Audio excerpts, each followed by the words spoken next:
All right, and welcome to Strength Hammer Podcast, episode 161. There's the handsome Alex, because it's checking the time. It's not Wednesday at the time of recording. We can say that. An inside joke for about, 20 people? Oh, it's less than that, I bet. Less than that? 15 Yeah. people? Yeah, I'd say it's probably an average of 10. Even better. Yeah. I cannot be called handsome in our Warhammer club, only on Wednesdays. Yes, even though in the document it also states that you are handsome. It is declared, but we cannot tell you. Right. We just, not allowed to be called out. Yes. But guests can call me out. Guests can absolutely call me out. Yes, if you think Alex is handsome, let us know in the comments down below, unless you're a member of the Barn Owls and it's Wednesday.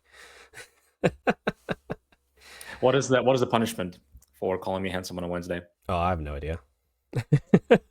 That should be in writing. We've not done anything like what's the punishment for anything? Like it's no strikes or anything. We're just like, just don't worry about it. Just don't do it. Follow the law. Yeah. That's funny. Well, more importantly than law and wargaming clubs, how is your lawn? Lawn is good. It's not cut since last time we talked, and the time before that. There's a lot of leaves though. There's a lot of leaves. I don't mind. Do you mind leaves? I don't, but the problem is my neighbors clean up their leaves. Well, your neighbors are dumb because leaves are there to degrade back into the soil to help the plants, and also different insects use it as kind of safe haven. So you should leave those leaves. No, but the problem is my leaves go into the ear yards, and then I feel bad. So I'll probably clean them up eventually. That's where you put fences up and you create solid borders, and you only allow leaves in that legally are allowed to get through. Yeah, I do like the leaves. I like how they look. They don't bother me at all. I don't have that many trees. I only have a few. So, but I'll have to clean it up because I do feel bad because I see their clean lawns, and then a few days later, I see half my leaves in their yard. Yeah. That's part of having neighbors. Yeah. I have good neighbors though. They haven't complained. Good. Yeah. My lawn, at time of recording with Alex, is not cut as well, but I'm probably gonna cut it tomorrow, which will be before I record with Neil, because Neil's going to finish up the back half. The return of Neil. The return of the king. Yes. Which is perfect timing because it'll be right before supposedly the first snow we're getting on Monday, Alex. No way. Yeah, we haven't had snow yet. Yeah. That's a good point. We had frost a couple times. We had some frost, yeah. But it's kind of late for snow. I think we usually would get like a day maybe. No, this feels about all right. Feels about all right, yeah. Okay. We'll see, but it's supposed to rain afternoon tomorrow, so I got to do it sometime midday. It's a good call. Get it all tidied up. So stay tuned until the next segment, everybody, to see if I got it done. Yeah, at this point, we'll see. I might have to clean it up. Might have to cut the lawn this week as well because I don't know if I'll have an opportunity in the future. I'll be honest, it's going to rain a lot too. If you can't get to it tomorrow, apparently before 2:00. It might be rough to get it past that because it's going to be colder. That might be the season. Yeah. It obviously doesn't look bad, so I don't really mind. Yeah, you'll be fine. Yeah. But I'd say if you can't get to it tomorrow, I'd say just call a wash and forget for about it. Yep.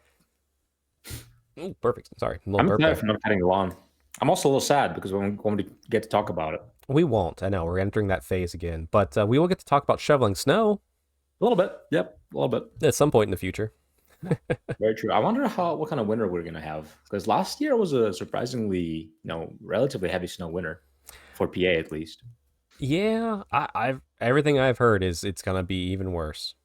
Good. Yeah. I like snow. I like snow too. That's good for me. Yeah. It'll be fun. I say bring it on. I'm here for it. I love it. Yep.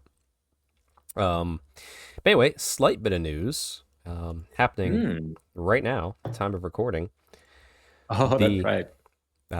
Which I have been there in the past many times at the World Championships of Warhammer 2025 is happening. There's a live blog going on, so you can see Twitch streams for Sigmar, 40K. There's also probably lots of streams specific for different countries by different Twitch and YouTube streamers out there doing commentary. So definitely check it out. There's always a ton. I mean, this is the big end of the year championship tournament time. So this is really great to see. Like I said, and while I say I've been here because you do the US Open stuff, and I usually am on the grand narrative side. So probably starting tomorrow, which it'll be up, and I'll probably bring it up on the chat with Neil. There will be the live blog for the Grand Narrative for 40K. Hmm. Obviously, I'm not there this year. Work has gotten in the way and continues to get in the way, Sure. and I'm annoyed by it Sure. today. So if you can hear it in my voice, I was talking to Alex beforehand. um, that's why. But Fair yeah, enough. but it'll be fun to follow along at home, and then heck, you know, this not really a spoiler because it'll come out before, but tomorrow Alex and I might record watching the preview live and then posting it afterwards. But you'll see that before you see this. So. Very good point. Yeah, I'm excited for the previews tomorrow. It'll be very fun. Yeah, should be a good time. I like it. Any last minute random predictions before we? I don't know. I have no predictions. I have a hope that they hint at Kislev, Okay. but that's just a hope. Okay. No, hey, that's fair. We'll take that. Yeah. Mhm. All right. Well, with that, let's get a little bit of hobby time before we talk about our main. Well, it's gonna be a weird main topic. Like once again, there's no fitness because there's not enough time in the show. So Alex and I will be talking about our games at the Battle in the Border Princes narrative old world event put on by our friend Neil over in Ohio. We just attended. So we're gonna talk hobby. We'll talk our games and the event overall, and then the next segment we'll be talking about the same thing from Neil's perspective as the TO and all that fun stuff. But Very good. to start, I see some painted squigs, maybe a baggage train. What we got going on Yeah, here? that's right. That's right. Yeah. So obviously, I saved it not for the day before the event this Sure. time, before I was leaving for the event. I saved it for the day that I was leaving for the event. Even worse. So yeah, it was pretty bad. Yeah. But I painted. The cool thing is I did paint all of those miniatures in literally one day. Oh, that's So really good. Wow. yeah, Yeah. yeah. I woke up, I started painting, I left the house. That's that's the only thing I did that Really day. I late didn't too. I do remember seeing your stories. So I'm like, yeah, yeah. And the thing is because it was a lot of washes, I had to let things dry in between. So I would like go around the house and clean up and just do random things, like do a couple push-ups here and there. Uh, yeah, it was good. It was painted to a relatively decent quality, definitely a tabletop standard, mhm. but not much higher. And but yeah, it's the baggage train and another squig hero I had in my list. I had 4 squig heroes, a wolf model for another unit, and then 4 of the objecting marshals for the event. Yeah, no, looks really good. Yeah, yeah. Thank you. Let's see. And then you'd made the drive out late, and you were staying with our friend Mike Keel, Mite Hammer. Yes. I love the little picture here. Yep. Yeah. So I got to Mike's at about 10:30, I would say, at night, which is not that bad, right? If we hang out for a little bit and go to bed by 11:30, would be totally reasonable. But instead, I was writing up the lore while Mm, he was finishing painting miniatures, and then he hasn't played Warhammer for almost a year. right. I don't think any Warhammer, but definitely not Old World, because he had a kid and he is now busy and they're doing other things. So he needed a practice game. So we quickly put together a 1,000 point list. We played, I think, through 2 or 3 turns, and it was late. It was like 1:30 in the morning, and he's like, "Dude, my brain is not functioning." I'm like, "Hey, do you want to challenge me for game one, and I can walk you through the game again?" He's like, "Can you do that?" So we did that, and he challenged me game one because it was obviously more a narrative tournament. So Right. challenges were thrown all around. So Yeah. he challenged me, I accepted it, and then we'll talk about the games. But our first game was together as well. Nice. Well, we've edited Mike's gesture there to be a nice little heart. He loves all of you so much. Yes, yes, he was giving a thumbs up. Yes, for Yes. sure.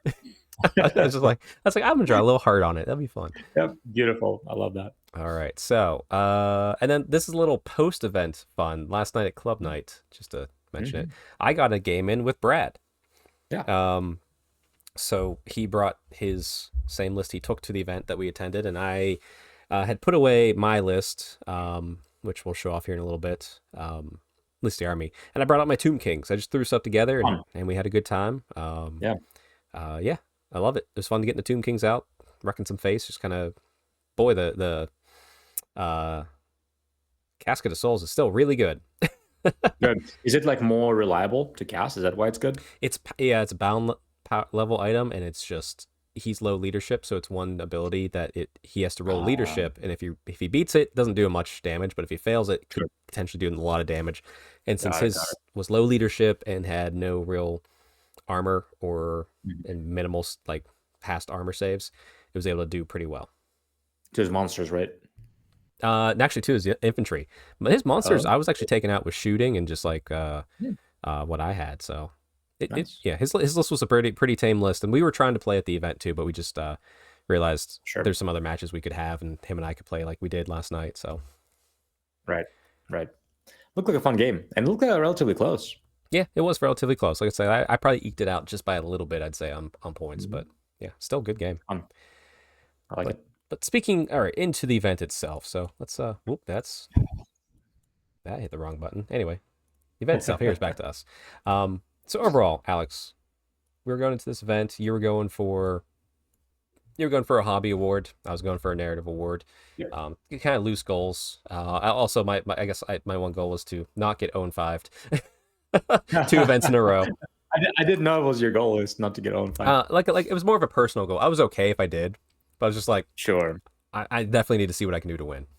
Right. Good. But yeah, overall, what did you think of the event? The location, we were at That was Kent good. State University Convention and Hotel. I really like the space. It was super spacious. It was probably one of the most spacious Warhammer events I've been at because like I never felt like I was too close to anybody Mm-hmm. personally.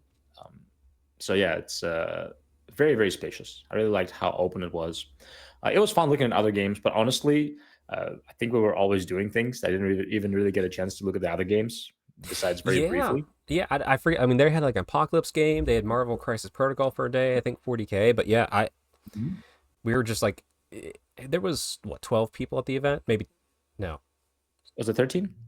It was it was a low number. Yeah. Um, just from like the way the signups worked. But that meant we all knew each other. There's like one Hmm. person we didn't know. We met him there. That was literally two people I didn't know at the event. Yeah, That's it. but still, we would all go do stuff, grab lunch, do this. It was all a Oh good yeah. time. Yeah. Yeah, yeah. No, it was good. There was really not much downtime, but I did like it. I do like having the events right at the hotel too. Good, super convenient. You It's can just go back to the very hotel room. is very convenient. That and hey, little spoiler. Alex and I this so it's, Sunday morning. I was looking the night before and I found this great little coffee Oh, place. I'm like, I'm right, gonna hit this up in the morning. I come out right. Sunday morning to go get this coffee called Scribbles Coffee. Shout out to them Hmm. in Kent. And Alex is walking back and he's like, what are you doing? I'm like, I'm gonna get coffee. He's like, oh, I know a place. I'm like, I was gonna go to Scribbles Coffee. And it's like that's where he just came from. So we went back Yeah, and let me tell you, yeah. great coffee. Also, It was good coffee. we met a black cat along the way. Also great. Very cute cat. Very good coffee. It's so funny because the hotel had a free coffee, obviously, like hotels do. It was terrible. Uh, Erie Coffee. it was the thing is like the first day I was like, oh, the coffee is fine, Yeah, right? because yeah, But the second day we had nice coffee in the morning, and then in contrast, the hotel coffee was so bad. yeah. It It's was not that it just was brewed poorly. atrocious. It was just bad coffee. Let's just be real. Yeah, it Erie was just bad Coffee, quality shouting coffee. out. Your step up your game, Yeah, please. not good, Yeah, not good. The tea was good, but it was in the bag. yeah, it's fine. But yeah, but anyway, great venue, great place. There's lots of places we could walk for food. You went to the ramen joint I missed out on, but there's a taco place. We went to Buffalo Wild Wings, Dude, watch. you would have loved the ramen joint. I know you had to get out because you had so many other trips coming Yeah, up, but the food was incredible. That was my favorite food place of the event. yes. Also, shout out to events running the weekend of falling back for daylight savings time. Peak Warhammer fun because you get an extra hour to hang out with friends. You get an extra hour of sleep. Yep, Hmm. it was good. Yes. It was actually much needed. All right, so let's dive in. So here's a lot more pictures to come. So if you're listening to this, sorry, there's a lot of pictures if you check the YouTube. Sure. So up on screen right now is my army that I took. We ran through the Mm. lists already, but here it is laid out. Um, just in all its glory. It's as typical. It's elves. We're elite. And it was very interesting to play this list. But yeah, I got my Yeah. little tree, my baggage tray, my scenarios, and all my shooty units and my tree men. Very thematic. I liked it. Came together nicely. And then we have Alex's with his classic moon board. Right. Yeah, Right. I'm sad that like that's like the hardest part about your display board is it was originally made for Sigmar. So now Right. that you have to fit all Right. the square based stuff, it doesn't quite work It as doesn't look as well. good. It doesn't look as good Well, now. it looks It's good, but it's just like then your baggage tray sure. can't fit it, and you're like, ah, Right. It doesn't look as good, right? I actually with the baggage train, I could have found a way to fit it. it It would would be have been you super wouldn't dense. seen it though. It would, What else you wouldn't see it? You would absolutely not see it. yeah, I had to put it like on the top, but given that there were two, two like effort awards, we'll put it this way, or like idea awards or creativity Yeah, awards in the yeah, event. hmm The coolest army and baggage train. I want to be able to see the baggage train. yeah. That was good. And like I said, I think you were the only one that had like a full display board of like this style too, correct? No. Dave has one Oh, that's as right. well. Yeah, Dave had one with the light up. That's Yeah. true. That's very true. Mhm. Yes. Yep. Which check out our Instagram stuff because it's all up there. Yep. I tagged Dave. Yep. Nice. All right. Anyway, game one looks like it's gonna go. I go, you go, Alex. That's how I put the Perfect. pictures in. Let's Unfortunately. do it.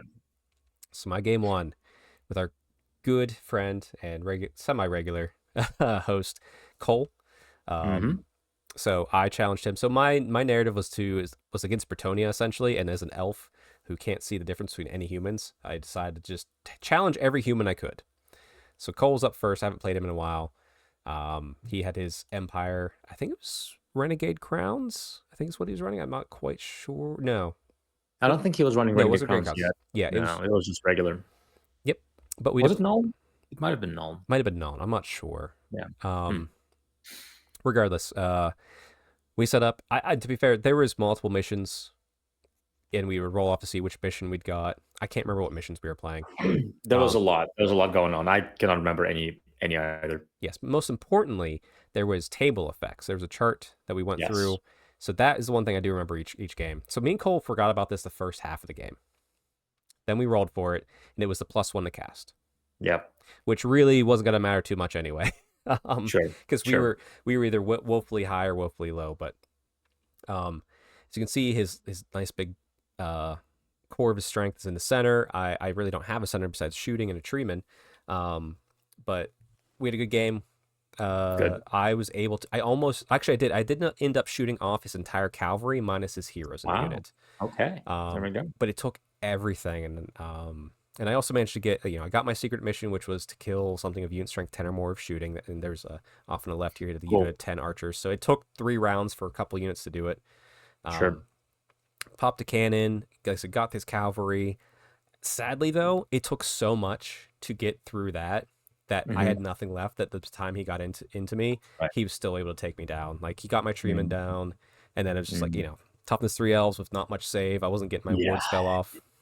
Yeah. It's a race for time for you, right? And also with this, I don't know which scenario you did. Do you do the short deployment, 12-inch deployment apart scenario? Yes.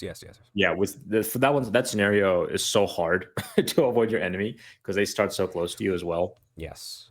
He rolled really well in his steam tank too to get Mm. into me.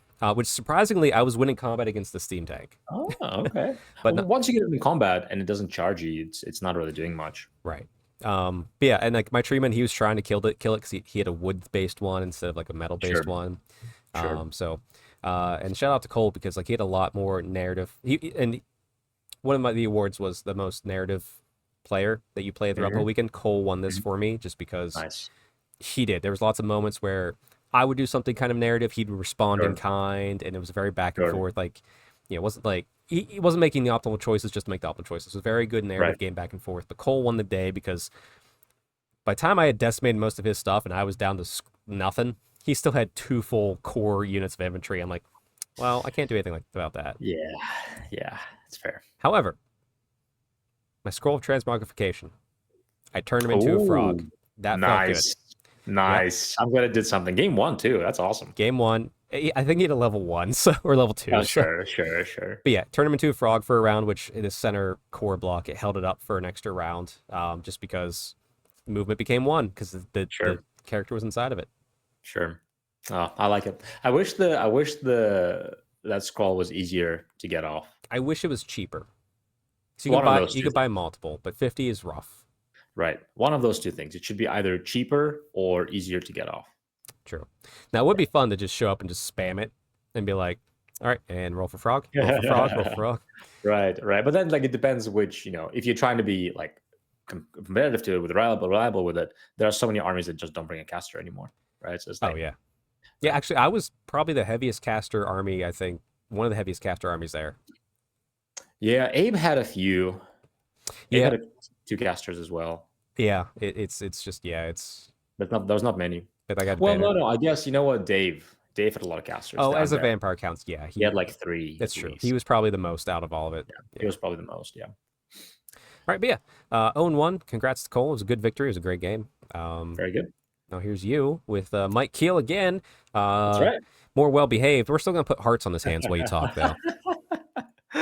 Yep. So it was Mike, and we chose a scenario where same one as you, where it's only a 12-inch apart deployment, and I just put everything on the line. Everything in line. Let's get in combat.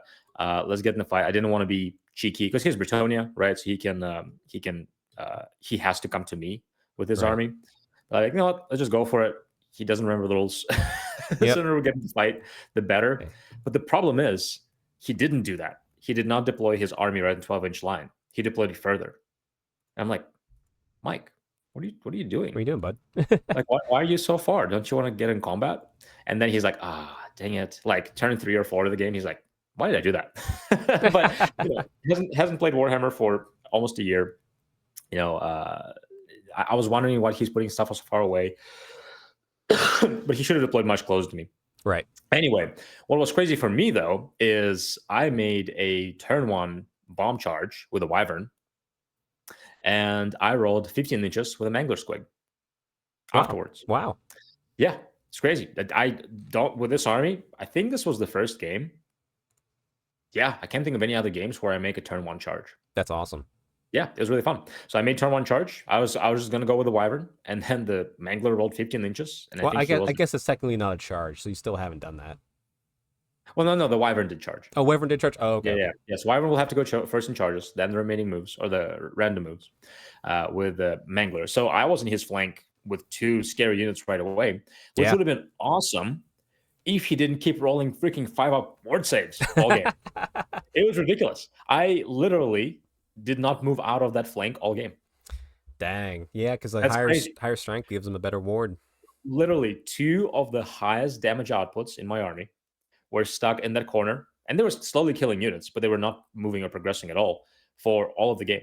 They did not, like that Wyvern and Mangler. Mangler actually died, I think turn 2. Oh, wow. And then Wyvern was stuck there all game. So it was awesome, but also like, what's going on?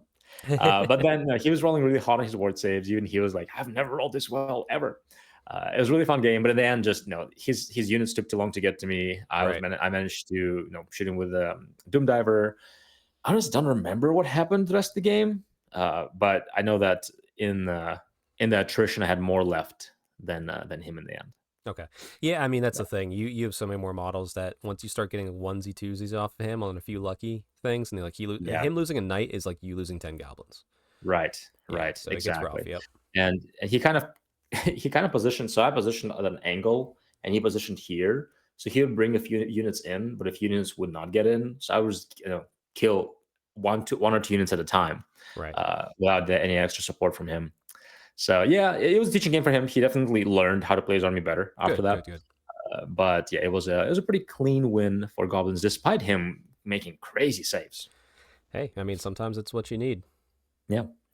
But my general, last event, my general the Wyvern was the MVP. He's still an MVP. He is still doing really well. In both narrative and competitive, he's an MVP. Exactly. Nice. Well, my game 2, I challenged Abe Epfel. So you might know him from Battle Lost Souls. I'll put a link down to the article he wrote about this whole event that he attended with us below. Check him out. I love his stuff. And you and I both know, we've talked about this. Every time we play Abe, he is he's very good at this game. Like he crushed both of us at the tournament we went to earlier this year. But I learned something, at least 1 or 2 things every single time when I'm playing him. Like, I didn't realize that's what I'm doing. And there's other times where he says something, I'm like, well, we just don't play it that way at the barn because for whatever reason. But like, it just doesn't make sense sometimes. Yeah, but learning a few things, I'm having a good time. And we knew Abe as a competitive-minded person. He was the only one that dressed up. He had a great narrative. Yeah, solid narrative, solid play. Like he had a tough army, but it was all well within the narrative. We get up to the table, we deploy, we choose our mission, we're there, and then we roll fog. Yeah, half range for all the shooting. That's rough. Mentally, I've already lost. Right. Like I'm like, there's literally no way. It's because I'm attacking the humans. There's no way for me to not get run over with this case. Right. It's fine. He even offered to re-roll like multiple times. I'm like, no, it's fine. We rolled it. That's what's gonna happen. Let me see what I can do. And like I said, had a good time. he even was still playing narratively. Like whenever his big bus up here in the center finally got to my archer unit, Mhm. um, he crushed it. He's just like, no, they were so there's like he crushed them so quickly that he Right, right, right. chose to not move them for another turn because Nice. they were in the trees. They were They were worried that celebrating. well, it wasn't celebrating. He's like they died so quickly. He was worried that he didn't kill them all. Ah, right, So right, it's kind of right. like panic. Like that shouldn't have been as easy as it was. It was very Right, easy. right, right. Right, right, Um, right. managed to kill a cannon. I think I got like another like one or two things. Like not like nothing major. But like we harassed. My treeman did his best. I think he got monster slayered. Ah, fair enough. um, it's That's all cool though. That's cool. I it's think it good. was his general that has Monster Slayer, right? Yeah, and In he the went right bus. for it. It's like That's let's cool. go. Let's like That's fun. I like that. treeman is tough. Treeman is my MVP from the whole event. He's cheap. He's Good. tough. He did well. I won every timber roll, even if I didn't wound them. I still got the timber You roll. won. You Yeah, still fell. still fell in the right direction. Good. Um, That's fun. yeah, but good game. I even did a little extra thing. It's like, hey, I took my objective because we used we used only two objectives for this Sure. scenario. Sure. So I took my other objectives and put in the extra trees on the table. I said, if you control these trees at the end of the game, I'll give you one extra victory point per tree. It meant nothing, but Yeah, he right, still right. went for it. He's like, okay, I'm gonna and Sure. like he'd go in like with the unit, but like they're chopping down trees this time. I'm like, okay. That's fun. And he had the exiles is what he was playing. Right. Right, right. Had a good game. And he was his whole lore and everything was about being a wine merchant. His character's wine merchant, the white wine company, all that. And he gave me a bottle of wine after the feat, and then we shared it.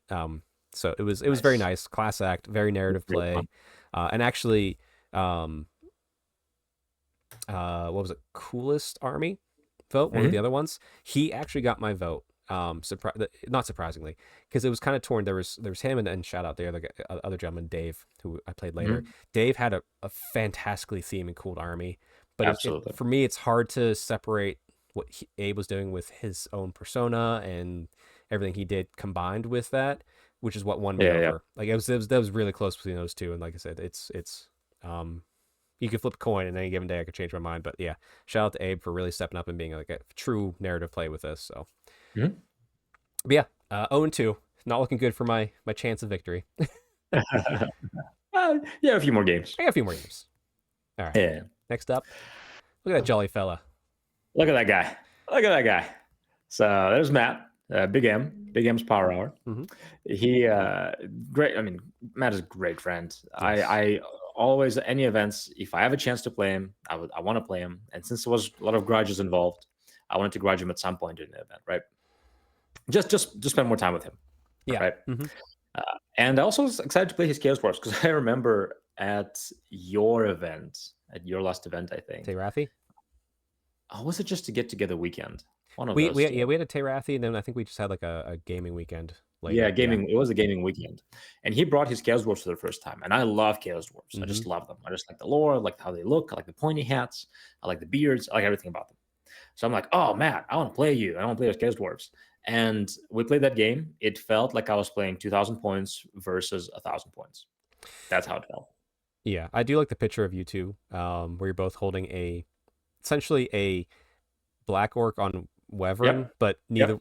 neither one of you are technically playing an orc style Nope. army. Like Matt's Nope. a chaos dwarf, he has Not more at all. orcs than anything else. Yep, exactly. But this time, so this game actually felt super close. Okay. I mean, he played really, really well. And last time he didn't have any orcs or goblins in his list. There are a few things that just didn't really work for him. Like that goblin unit did absolutely nothing. I think they just. Yeah, he mentioned that. I think I don't know what I did. I don't know if I shot them and they just fled off the board. But they were basically non-consequential. I don't think they killed anything, and it was like I think 200 points of just doing nothing. So it was kind of weird. I don't even remember what they did. Yeah. But the rest of the army did really well. I think he made some decisions tactically that, and even narratively, maybe narratively would make sense, but that he could have, I think, won the game if he didn't. He kept turning around his big heroes. Okay. They don't have 360 movement, right? Yeah. And he kept turning both of them around depending where I would put the threat. Without okay. But you could easily get away from that. Yeah, I wish he did one way and one the other way. Yeah. So like I would still have to escape, but I didn't want to. So I think honestly, if he did that, he would have most likely won the game. In the end, kill points, he still had his both of the scary heroes, which I think is about 800 points left on the table. And if he would have played till turn 5, I think I would have only had about 600, 700 points left. Okay. All right. So he would have actually killed more points by the end of the game. Unfortunately, this scenario, I think, is the King of the Hill. Oh, that's one you went for? Okay. And that's one that he actually decided to do. Oh, interesting. Okay. Yeah. I think I just told him, hey, whatever scenario you want to do, just do it. And Fair, yeah. I've been trying to do it with all my opponents because I don't want to worry about setting up. And yeah, I put my big block in the center and moved on it. And I don't think he killed me until turn 4 or 5. Ouch. Yeah. And the problem is you get 100 points for holding that hill every end of turn, right? So that's 200 points at the end of every round. And by round 3, I had 600 extra points just from holding it. And he wouldn't have gotten to it till late. So yeah, it was a win, but also only a small win. It was a very interesting thing about this event is there was no like counting by how much you won. Like own 20 is the same thing as 11 and 9. Right, exactly. It was win loss. Did you get your secret? That was kind of it. Right. And then we also we had the team things we were playing into too. Right. Which, by the way, I have not gotten a single secondary objective this whole event. I got one secret, no baggage train so far. Nice. I failed every secondary objective. I almost I just know I failed by like turn 2, and like at the end of the game, be like, oh wait, that's I remember I failed it. Yeah, I was close every time, and it's just like for the whole event, I guess I should say. Yeah. The first one I nailed it right away, Nice, because it was just killing something of archers. The second one I forgot to mention was dispelling 3 or no casting 3 in a row. And I almost got it, but I missed it by 1. And then my wizard was stuck in a loop of running away, rallying, so I couldn't get the enhancement off. Yeah. So it was like, But, dude, I'm so bad with secondary objectives. I don't even at the narrative event. I failed all of them too. Well, it's like the secret missions. You mean secondary objectives? Secret missions. Yeah, I'm bad at secondary objectives because I, as an elf, like I don't have much core. Right. It's really hard to have that. You also don't want to go forward, right? Or if I do, I'm running away from my own objective. It's right. really like, the secondary objectives really are going to make me change how I actually try a competitive event, which is good. Right. Sorry, I meant secret missions, but that's now 10 games in a row of Old World where I failed a secret mission. That's right. You didn't get any in Toronto too. I didn't get any in Toronto. I didn't get any here. So I'm like, I think it's maybe the list I'm playing, or maybe I'm just playing poorly. I'm not planning for it because there's so many other things to pay attention to. True, maybe. I mean, I'm not good at those. But very, very fun game. This was the most fun game I played. There was so much laughing at this game just because Matt is so funny. I freaking love Matt. Yeah. But I laughed so much. I don't even remember what I laughed at, but I remember just laughing so much during this game. It was a very good time. And the fact that it was still a close game, and I only won because of the scenario, not because of how much I killed. Yeah. It was really pretty fun. Yeah. I also, the one thing I do like about the grudges for this whole mission, by the way, Abe was showing us where to go to lunch for the tacos, and he was my challenge. And but most of us were like behind. Like the event was running behind. Let's be honest. It wasn't the TO's fault. It was all of us as players. No. But Abe said something so poignant, especially when like him and I were just chatting, walking. He's like, "Well, Chuck, if everybody's late, no one's late anymore." I'm like, "You are right." Yep. That was a very nice thing about this event. Is like, just wrap it up whenever you wrap up. Right, everybody's ready to play. There was really no rush to finish it until the second day, which because people had to leave, like mostly me. I gotcha. People were a little bit more cognizant of going in. I think we all skipped lunch technically. You gave me a protein bar, but yeah. Right. Yeah, I forgot we skipped lunch. But anyway, so you're 2-0? 2-0 so far. Nice. Yeah. Another thing, I just shout out to Chaos Dwarfs just because I love them so much. Yeah. I didn't know they had like their own version of a Steam Tank, pretty much. Oh yeah. With their, I don't remember what the name is called, but it's That's the thing. That's the one you're fighting right now on the picture, right? Right. Yeah, it was so fun. It took me, so Wyvern had to fight it, and then it fled and went into other better things because they didn't want to fight it anymore. And then I charged 3 squigs into it, and then it still took a while to kill it. So it was super. It actually felt like a tank. It was awesome. That's cool. Yeah, it was great. All right. Anyway, game 3. Me and Mike Keel, because he's a Bretonnian player. Ooh, I got attacked as Bretonnian players. Actually, to be fair, I can't remember if I said it on this podcast, but when I was writing my lore, I knew there was a bunch of different armies coming, but I have to pick one in my narrative to kind of like just give myself a bad guy to face. Sure. And Sure. in one of our chats, Mike Keel was running his mouth a little bit, like in a friendly banter As you way, do. As as you you do. do. Yeah. I was like, okay, Bretonnian's my what I will kill, and so I was like, I got to definitely fight Mike. Right. Once again, we rolled a +1 casting, which is like Oh, yeah. honestly, Good for both of you. yeah, really good for Yeah. me. Have a good time. Yeah, we deploy up. I'm keeping in. Here's my woods. Here's my elves off on the flank. I really just tried to corner castle a little bit. It was a little bit hard. The hardest thing I had, I should say, I did lose this game. Managed to take out his peg knights. I think I got some other like peasant archers. I didn't get a whole ton off of him. Mm-hmm. The hardest thing about my list in the enemies I kept purposely matching up with, their ability to just get long charges very easily. So like I need to be able to move and shoot, and if you can just get to me anyway, that's where it just falls apart. Right. Once again, I think I got monster slayered off again with my treatment. Ooh, oh, you got killed. Yeah, I got killed. But still, I had a good time going through. I was kind of hoping when we were doing the dice roll off, I was hoping he won the dice roll off. It was the only dice roll off the entire event I wanted to win, was choosing the table sides, because on the picture here it was the river table with the snow and ice. I would have been all in that corner and been like, "Come at me, bro!"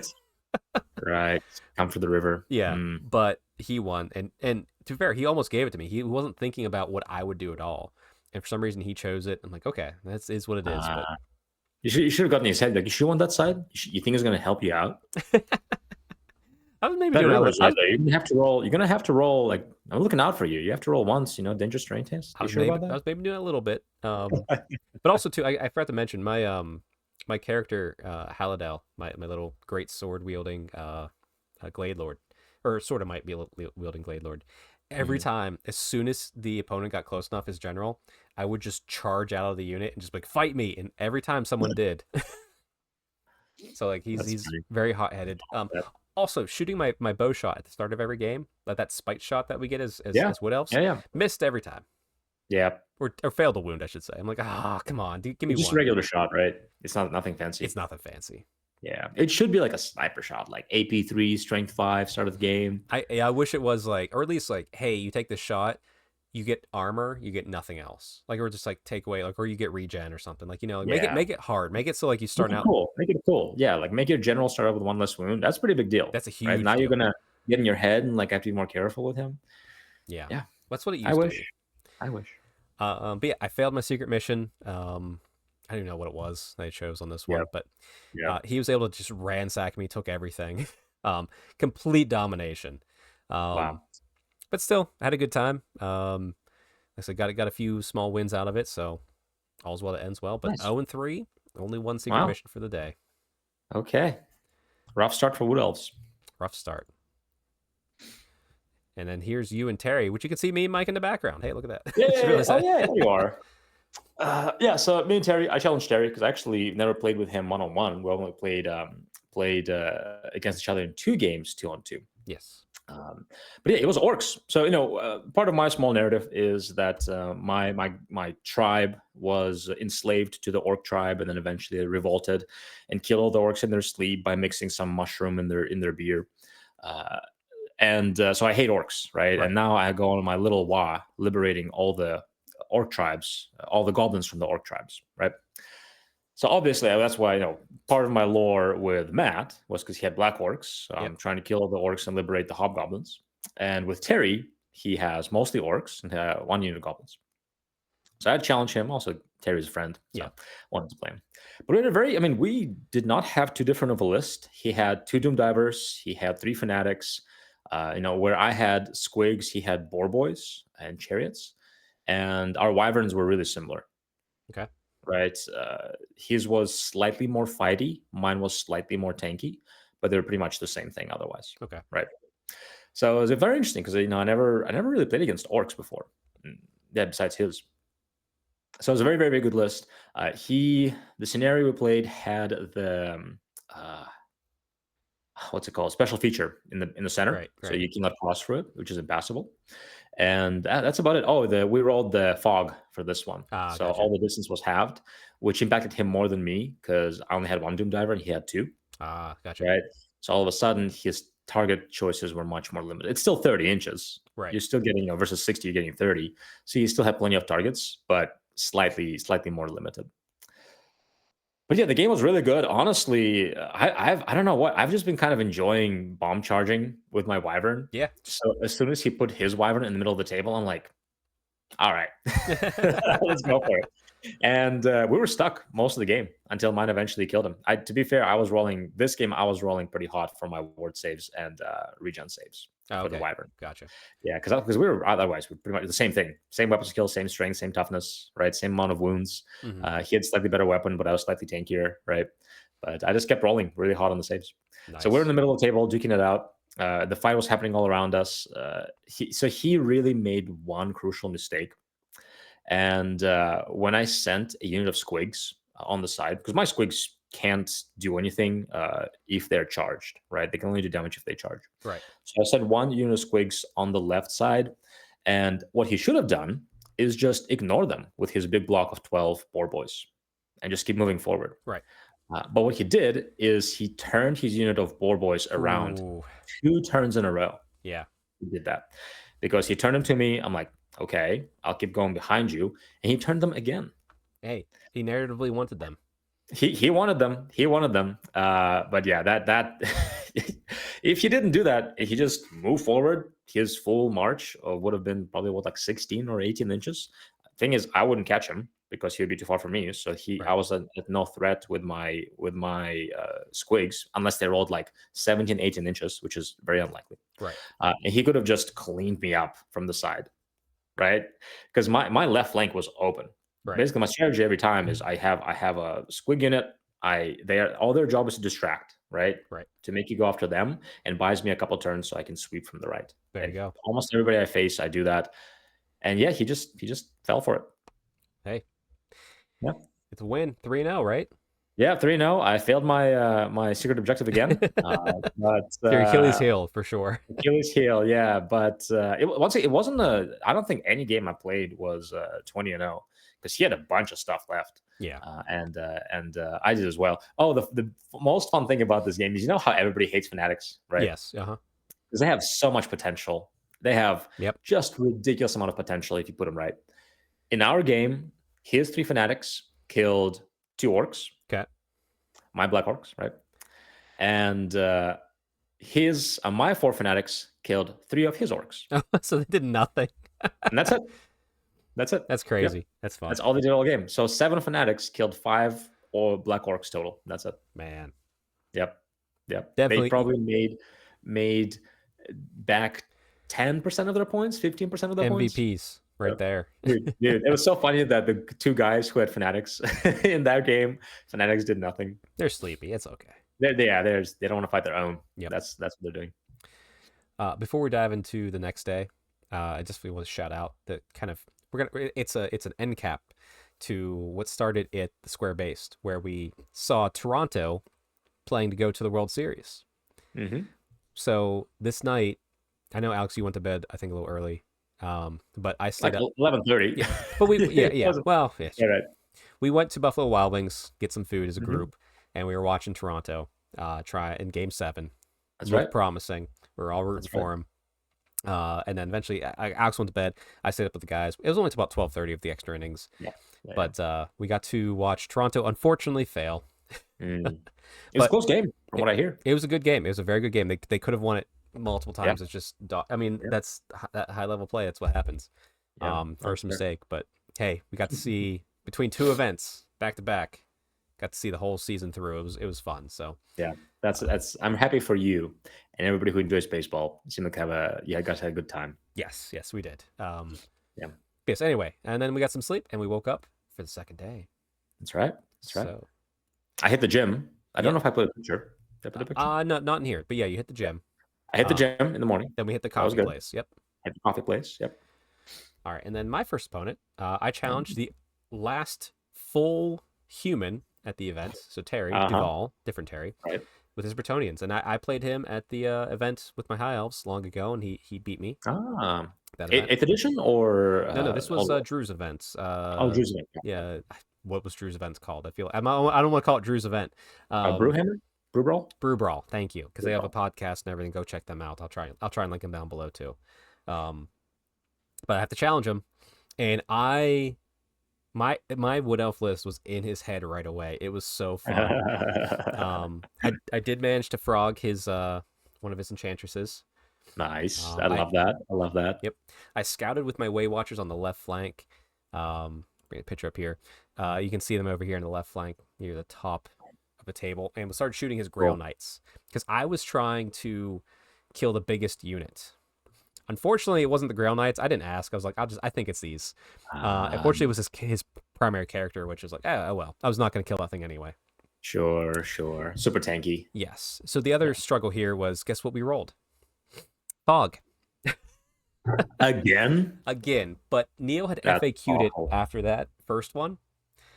It also reduced your charge range, so it made it a little bit more fair. Okay, fair enough. And we're both okay with that. It was all good. So it should reduce your charge range. I see that because you don't see the enemy as easily. You can still charge really far, but you have to see them. Mm-hmm. But I managed to kill a couple like lucky shots, kill a couple questing knights. That his lone peg character over here, which was his BSB, got real mad about it. Wow. Came out, got a charge off against my Way Watchers and the character in there. Beat them in combat. Wow. And then I rolled so poorly they fled, and then they failed their rally and fled again. Wow. However, that meant his BSB was out in the open on the left flank here. And I rolled both my reserves of my Glade Guard, brought them in either side, and shot him down. Even he was like, that is such a glorious moment. That's a cool move. Yeah. That's a cool move. It works. I like it. Very cinematic. Yep. My Treeman was able to just run roughshod on this right flank over here with the Peasant Bowman, and then my little Deepwood Scouts doing the same. It was great, as well as my Warhawk Riders. It was like I was crushing his flanks. However, I had no defense in the center, and he was able to get close enough to me. Now the knights in the middle, the ones that follow they have the Dead Knight. I forget what they're called. But anyway, they just hung back the whole time because they're so slow. And even despite that, my Warhawk Riders got some flank charges on his. These were Errant Knights. On the yellow. I was doing very well this whole fight. But his characters were able to wipe me off the board. Just with the spells and like his Duke could just take off everything I had. Their Dukes are such beat sticks, dude. They're ridiculous. Ridiculous beat sticks, but I was doing well everywhere else. Good. And this was the first game.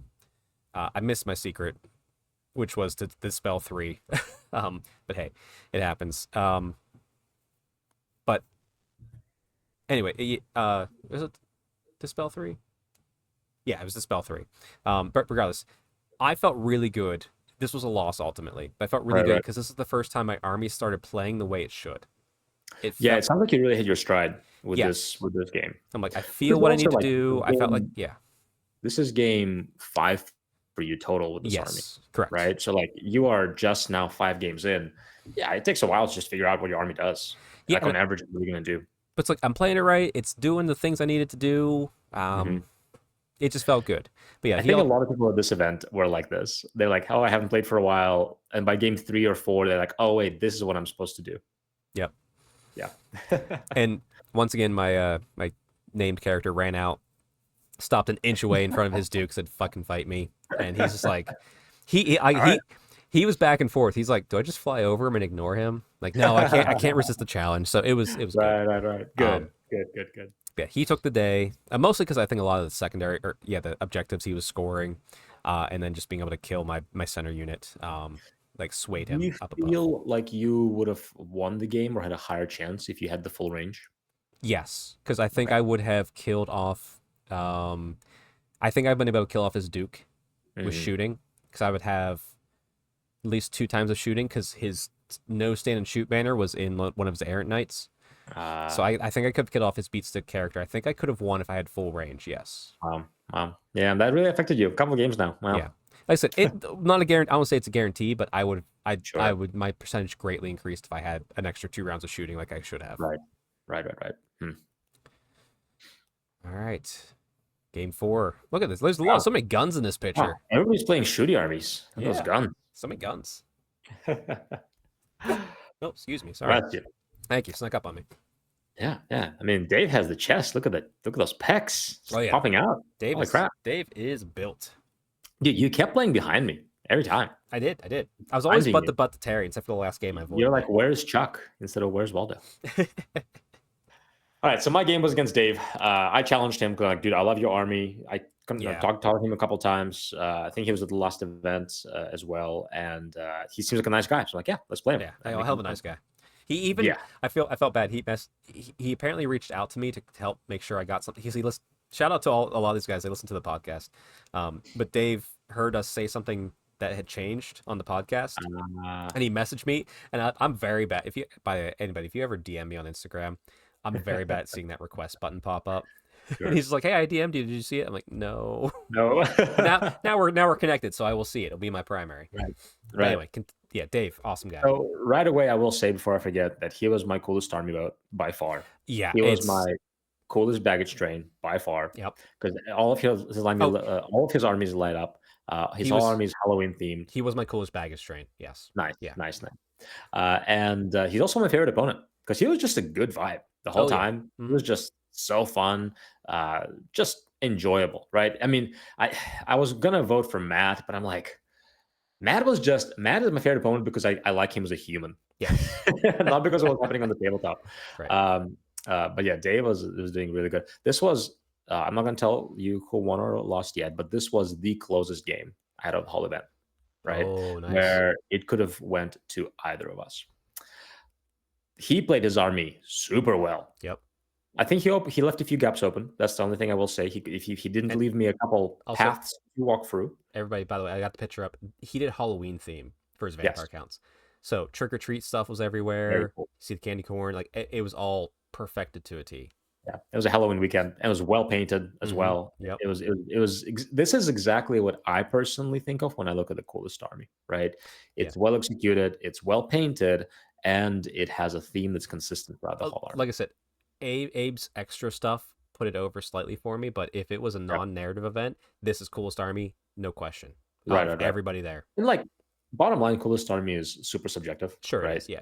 For me, this hits everything 10 out of 10. Yep. Right on the coolest army front. Like even the lights were so cool. Oh yes, all the stuff lit up. So many of his stuff lit up, and I'm like, holy crap, that's so much extra work. It's so much extra work. So anyway, it's the efforts, the execution, theme was everything on point, and it still looked good. It didn't look goofy, right? It still looked like kind of scary. It was very good. Yeah, it was like old school horror movies. That's what it looked like. Yeah, mixed with like classic GW, like campiness. It was good. Yes. Anyway, so very fun army, so fun to play again. Just look at. He played his army, I felt like super well. So he kept putting those. You see those templates there, and they should both be the large templates. Those are negatives to your leadership and count as dangerous terrain. Oh yeah. And he put them so well, and he combined that with spells that would lower leadership, and then that scream. That would let you take wounds, and I think he did it super well at some point. And also he put it on my general, which he has his 18-inch bubble as well, and my general never was higher than leadership 7, and there were turns where he was like leadership 5, even 4 one time. Because he dropped him so low. The one time he got the spell off to scream at my general, I think I only rolled like a 7 versus my leadership 4. So it was only 3 wounds, and you either get a ward or a regen, one of those. Yeah. And I saved like 2 of them. So the one time he got everything perfect, got all the spells, I took like 1 wound. So but theoretically, you could have killed my general if I rolled poorly and high enough roll in leadership. So it's a really cool strategy. Nice. But I still keep saying my general is the freaking MVP. I love that guy on a wyvern. I am so happy that now I have him as a unit in my army. And it's kind of like I'm used to playing KG. That's just how I play. Yeah. Right. My play style. If anybody played me ever, my play style is to play KG. Right. Hide my heroes behind stuff, shoot you off. Kind of play in layers of units. But I've been really liking sending that wyvern. Just I mean, send if it. there's one thing to send, it's that thing. It's Wyvern, yeah. Because like Yeah. if it doesn't So die, good job. Now you don't yeah, have to, you can be a little bit looser because now that a unit or two is stuck. right. Right. So this game, I see this one little path that he left for me to get in his back. And I'm like, if I make this charge and wipe it and Hmm. overrun and wipe that on his turn, I could be in his flank by turn 3, I think. So I'm like, let's go for it. See what happens. So and that's exactly what happened. Now he left me. Now I charged using the zombies. He was a summons unit of zombies, so it wasn't like 10, I think. Hmm. Uh, he wiped it, overran into the corpse cart. In his turn, wiped the corpse cart, and then I had to go forward. I couldn't like reform. But then yeah, I was in his flank. And Nice. now the thing is, I didn't have any leadership for my units in Right. my territory now. So now, and he had those bubbles. So my army was like leadership 4, You're like, almost ah, across I hope I the don't have board. to roll leadership. So yeah, yeah, all of my units were quite scared. But yeah, he just played so well. He played so well. His vampire blood knights with like a level 1 or 2 vampire lord. Hmm. I did the same thing, right? I have my unit on the left trying to bait him. He ignored them, as you should. Yep. He just went straight on the left flank. He ignored my units of the squigs on the left, and charged me in my flank on my middle, flank my middle, as you should do with the way I play my army, Right. right? So he did pretty much exactly what Terry didn't do. Right. I hate to say it, right? And he played it well, and my army was crumbling left and right. I lost my big unit. I had very little left on the board, Wow. but I still had all my heroes, Mm. all of my squig heroes. Yeah. And so I had my wyvern, I had my squig heroes. I think maybe I had some like random like unit of 2 or 3 squigs, but not much. But in the end, my wyvern was alive, and it charged his general on the oh no, the general. It charged his floaty summony thing. Yeah. The coven thing. I forget what it's Coven called. throne, maybe, yeah. Yeah. Uh, yeah, so I charged that, and obviously I'm much stronger than that. But Mm. he killed my unit of ambushers with it, like no problem. It was such a balanced fight. Like he kept killing stuff, I kept killing stuff. But in the end, my 3 squig heroes, all charged his unit of blood knights, and they have a killing blow Right. on the squigs, and I was just eating those blood knights whole on those Okay. sixes. I rolled really really hot on the sixes, and that was basically what won me the game. Is those heroes killing the blood knights. They didn't do much back because I charged. So I had higher initiative. Right. I counted charging, and then his vampire thrall did a couple of wounds, but I did more, so he crumbled. Gotcha. Yeah, and in the end, he still had his 2 giant blocks. His general was alive. His BSB was alive. So I think I won by like 300 or 400 points, but we both killed a bunch of stuff. There's barely anything left on the table because besides he had 2 big blocks and I had most of my heroes left, Right. but I didn't really have almost any units left on the table. Wow. Very, very close game. Super. He actually got more points on the secondaries and I got more points on the kill points. I think in the end, I only won by about 200 or 300, but super, super close game. Very That's fun. awesome. That's awesome. Yeah. All right. Well, my final game, I also played Dave. Nice. He so after going through all the living humans, I said, Right. well, I can't beat them, but there's a dead human. I'll try and fight that. Sure. So I challenged Dave, which was good because I think him and I almost got to play at the Akron Mm. Brew Brawl, but I think he had to drop the Mhm. second day. So that we got repaired. But I was like, okay, perfect. Challenged him, fits my narrative. Get to play someone I've been wanting to play. And I was like, do you mind if I play on the wood table? Yep. Awesome. We rolled for no swift stride, which is only going to hurt me. Oh, Right. Well, his vampires, his blood knights, right? Really, but yeah, but it's one of those things where it's It like, hurts you more. yeah, It hurts hurt you me more. more. But also, it's like, Yeah. whatever. We weren't too stressed about it. But I got the wood table. I rolled, and I managed to get the side of the hill in the corner. Nice. And you can see here the deployment. I'm entirely on this left flank, and he kind of saw what I was doing after his like first couple, and he saw what like okay, Chuck's playing in this corner. That's all he can do. Yep. Because I'm like that. I got a hill. I got full shots. I'm just gonna shoot you Yep. as much as possible and hope for the Yep. best. Yep. I put my baggage train out in the far right. I was like, it's in the open. Go get it if you can. You're also slow, so maybe not. He didn't take the So if bait. you go for it, not just take a while to get to you. And it would take out probably a whole unit from the game for me. Right. For him, I guess. And you can see here in the front and center, I scouted up my Way Watchers with that sniper character, because right in front of his essentially the general I needed to kill to make him start crumbling. Mm-hmm. And my whole concept for here was bend, don't break. Like give, move, dance. He's not going to be able to get to me. Right. And when he does, it will be fine. And like I said, because like that was the whole game plan. And can I kill his character to make him start crumbling? It worked incredibly well. The one thing I did throw up was the treeman. You can see here there's a little pond here on the left flank. His blood knights were coming through there. It was the only option he had to go somewhere. He's like, I'll deal with the dangerous. And I put the treeman right on the edge. And he ran in, lost a few on dangerous. I would push him back. Wow. He'd take dangerous. It was like me just bullying him in this dangerous. He would lose some. I would kill some. He would regrow some. Ultimately, Right. I was able to kill that unit. No way, with just the treeman. The treeman, I think I also it mixed with some shots and the dangerous.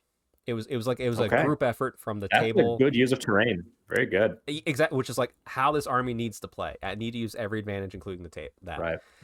and like I said, and just like winning by 1 or 2, it was good. To be fair, he was like, I don't know exactly what to do against my army too. Like he was like trying to figure it out. He'd move up a little bit, and I would just step back.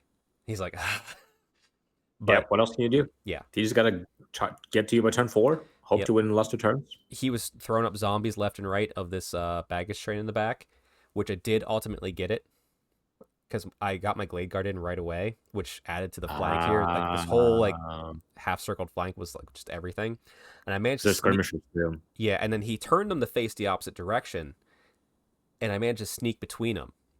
Now we did play it. I left it so he could have a chance to charge me, but it was a long charge for zombies with one of his zombies, and he rolled double ones. Right. So I was able to get the baggage train and get out. Now he did eventually, due to everything, he did kill the treeman. Okay. And the only other thing he killed would be the Way Watcher unit, but not the character. Wow. And it came down to the last turn. I had his character that I needed to kill on one wound. Had my 2 shots, double one. Failed to kill the character, but the only thing he killed for me was that Way Watcher unit and the treeman, and I had killed enough of the other stuff, as well as just getting my secondary, as well as my secrets. Like I said, it wasn't a major win, but I managed to squeeze out a win against him. That's awesome. A lot of it too is like he did start playing the game where he would turn his Grave Guard, and it's like, and he learned after 2 turns, I can't catch you anyway. No, I need to go for it. Yeah, send it. So that took him out a little bit. Also, the big pie plate right here that his Grave Guard in was a forest, so it slowed the movement a little bit. Nice. Yeah, it was solid. I did have a little spell running around doing good work because I knew I could not kill any other unit besides those Blood Knights. That was the only one I could possibly kill because I just don't have I don't have any way to do it. There's too many volume. Bodies. Yeah. That's the story with Vampire Counts in general. It's just so hard to move. You have to sacrifice, like, hey, do I have the tools to kill those big units? Nope. Yeah. Cool. Just ignore them. Yeah, exactly. It's can I kill that general to make him start crumbling and kill the one thing I can? And like I said, bend don't break. It worked great. Like I said, and then it was the faded dispel I had to do for 50 points. I only got it once, so an extra 50 points for that. But and then, to be honest, the no Swift Stride thing didn't really hurt me because when I was fleeing, I was close to the board edge anyway with my like Warhawk Riders. Sure. So I'm like, no Swift Stride anyway. Good. Right. So yeah, I lost minimal, managed to get the victory. What really helped swing it was the extra points I got for being a raider and getting his baggage train, I feel. Right. If it wasn't for that, this probably would have been a draw. That helped me a couple times too. Yeah. Because you get full 450 points, I think. Yes. Yeah. Totally. Yeah. As a raider. Yeah. But like, if it wasn't for that, it would have been a draw, honestly. Which was still, I would have taken a draw after all this. Because the army played exactly how I wanted. Even he was like loving it. Like, it's doing what it should do. My character who charged out the deep unit to go fight his Coven Throne fought. I think, actually, no, he fought the Grave Guard. Sorry, the Grave Guard made it up eventually. He fought the Grave Guard in a challenge. didn't kill the champion, didn't take any wounds, lost from combat res, ran away through the woods, and he tried to chase, lost some stuff. He failed to catch me, lost some stuff from dangerous terrain, and then that was the game.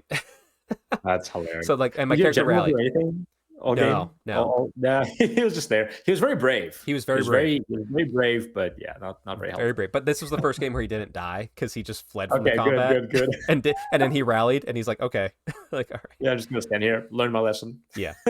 Charge. But yeah, super excited. Like I said, 1 and 4, 2 secrets. Heck yeah. Felt like I said, I was just so pleased that the army played the way I envisioned it, and it worked. Obviously, he had nothing that could catch me in like a turn, like a long bomb charge, so that helped a lot. But yeah, great game, great way to end it. That's awesome. All right, your game 5. Yeah, so I played Abe as well. Yeah. Abe challenged me. I'm like, yeah, let's do it. So it was really fun. Once again, Abe did a really good write up. He did a great write up of our game at one point. So you know you're playing a good player when you have no idea what you need to do. Oh yeah. That's when you know when you're playing a good player. Because like, what do? I have no idea. And he wrote down that he had no idea what I was doing. He had no idea what I was doing with my squig units. Oh. And I said, that makes 2 of us. Because I also had no idea what I was doing with my squig units. But it was a very fun game. He had a big bus, right? He already mentioned he had a big bus of the bus be bussin'.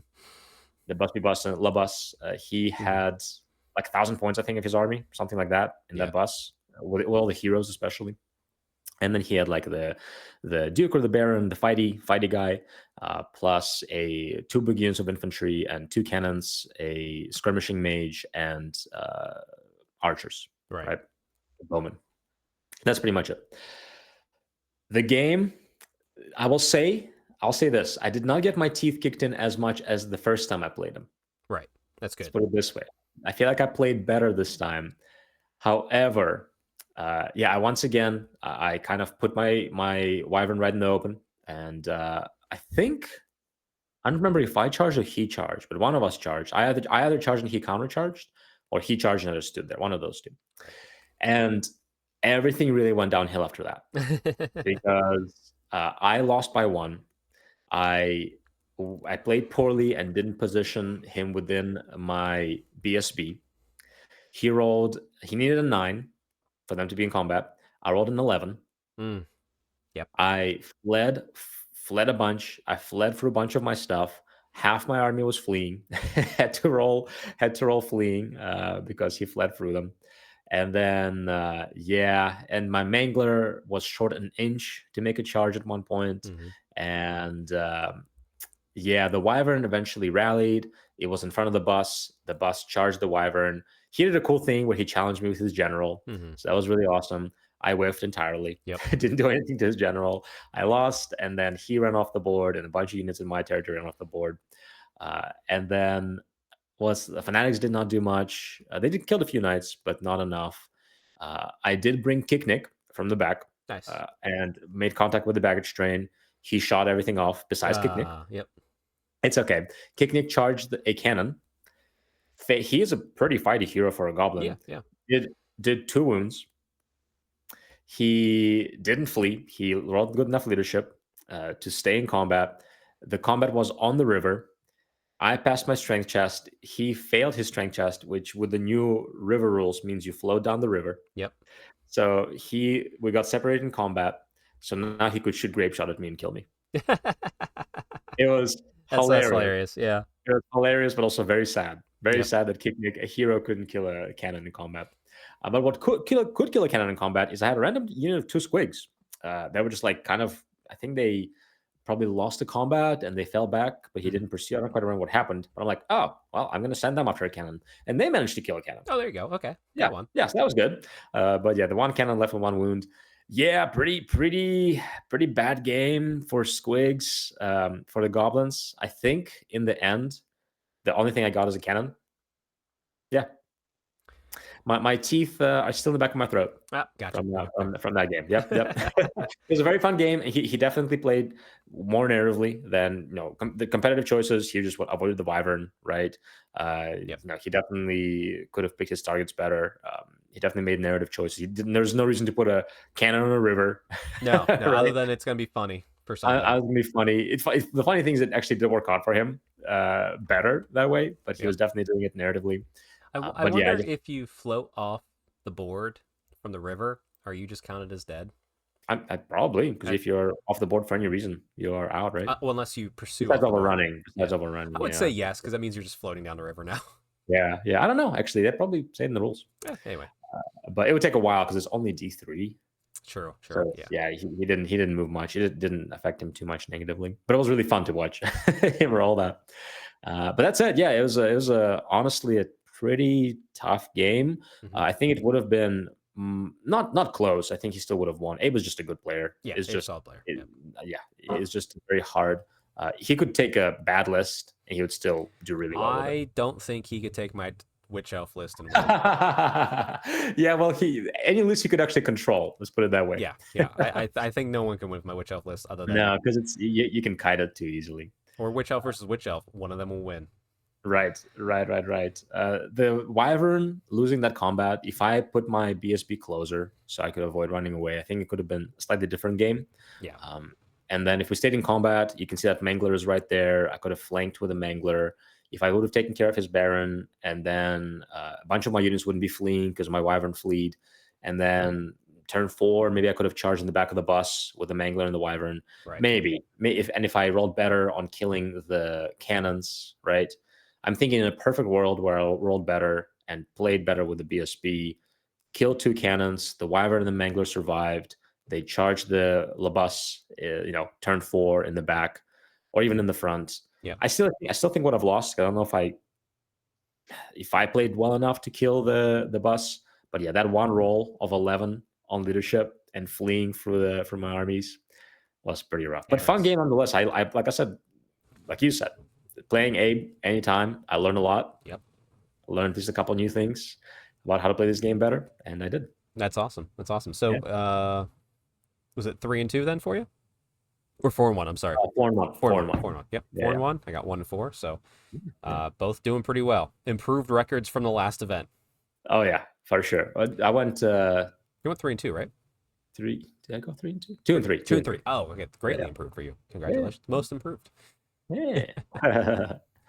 Well, and Alex and I did manage to come away with some awards. Pardon the people who were taking the pictures. For some reason, they got my picture fine. They did Alex dirty on these. So I don't think I was told that they were going to take pictures. I was just like, oh yeah, we're taking a picture. True. Well, here's Alex accepting Best Baggage Train award from our Tio Neil. That's right. That was fun. Looking good. And then also the Raiders won. So technically it's a small little mini victory on my part too, because I was a Raider. But Alex was the king of the Raiders, so he got the little trophy here. Yep. The biggest contribution basically got the award. Yes. Just I have to say that I think half the players were Raiders. So if we did not win, statistically, it would have been very hard. But also it would have been very hard for someone to be the king of it. So that's fair. You can see Neil's sleeping here. He's very tired, and Alex is very high because all the mushrooms he ate during this event in this picture. Holy crap. Then there's me in the background smiling, and then Brad behind me like he's about to slit my throat. Yeah, this is a masterpiece. Great shots. And then I, in a 3-way tie, and to be honest, this is what I was going for. Wasn't expecting to get it, but I got the Spirit of the Event award, being the most narrative player. I was a 3-way tie between me and 2 other people. I don't know who those people are. But apparently the tiebreaker was losses. So take that what you will. I continue my losing streak and getting an award. Technically, I guess. Technically. But still, I'm happy to have won it. I was actually like, when I was playing, I'm like, I had games, I was doing my best, but I was also like, other people were too. So I was a little bit surprised that the award popped up in my favor. So, but I'm happy for it. It was fun, and exciting, and like definitely one for the case. I mean, you probably, at least the players that I played, you definitely brought the most narrative list. Well, it was like, and it's the thing too, like even if it's a non-narrative list, can you play it in a narrative way? So like everyone had a shot for it. That wasn't like, of course, yeah. But like, I'm happy. I'm very happy with it. But like I was kind of like, I wasn't expecting to get it, and like I said, it was a 3-way tie. So good thing I suck at this game, apparently. Yeah. That was good. No, it's a narrative event. You played narratively with it. I thought your list was narrative. So Yeah, it felt good. But yeah, happy for that. But regardless, 5 great games, all the great people had a good time. of course. Um, yeah, and then stay tuned because we're gonna talk. Well, I'm gonna talk to Neil about the TO perspective, what he thought, what he might change in the future for the next event, convincing him to do a next event. Yeah, I hope he does. Tell him to split into 2 teams. I think 2 teams would be better. Yeah. Yeah, because I think a lot of people said 2 teams because then also you could be like paying attention to how we're doing. You can keep track of the score. Like, okay, we really need to win this game, or we need to win this many games this round. It could be more like spirited than. That's true. That could work well, like an attacker defender type thing. But yeah. But regardless, anything else you want to say about this event before you and I part ways?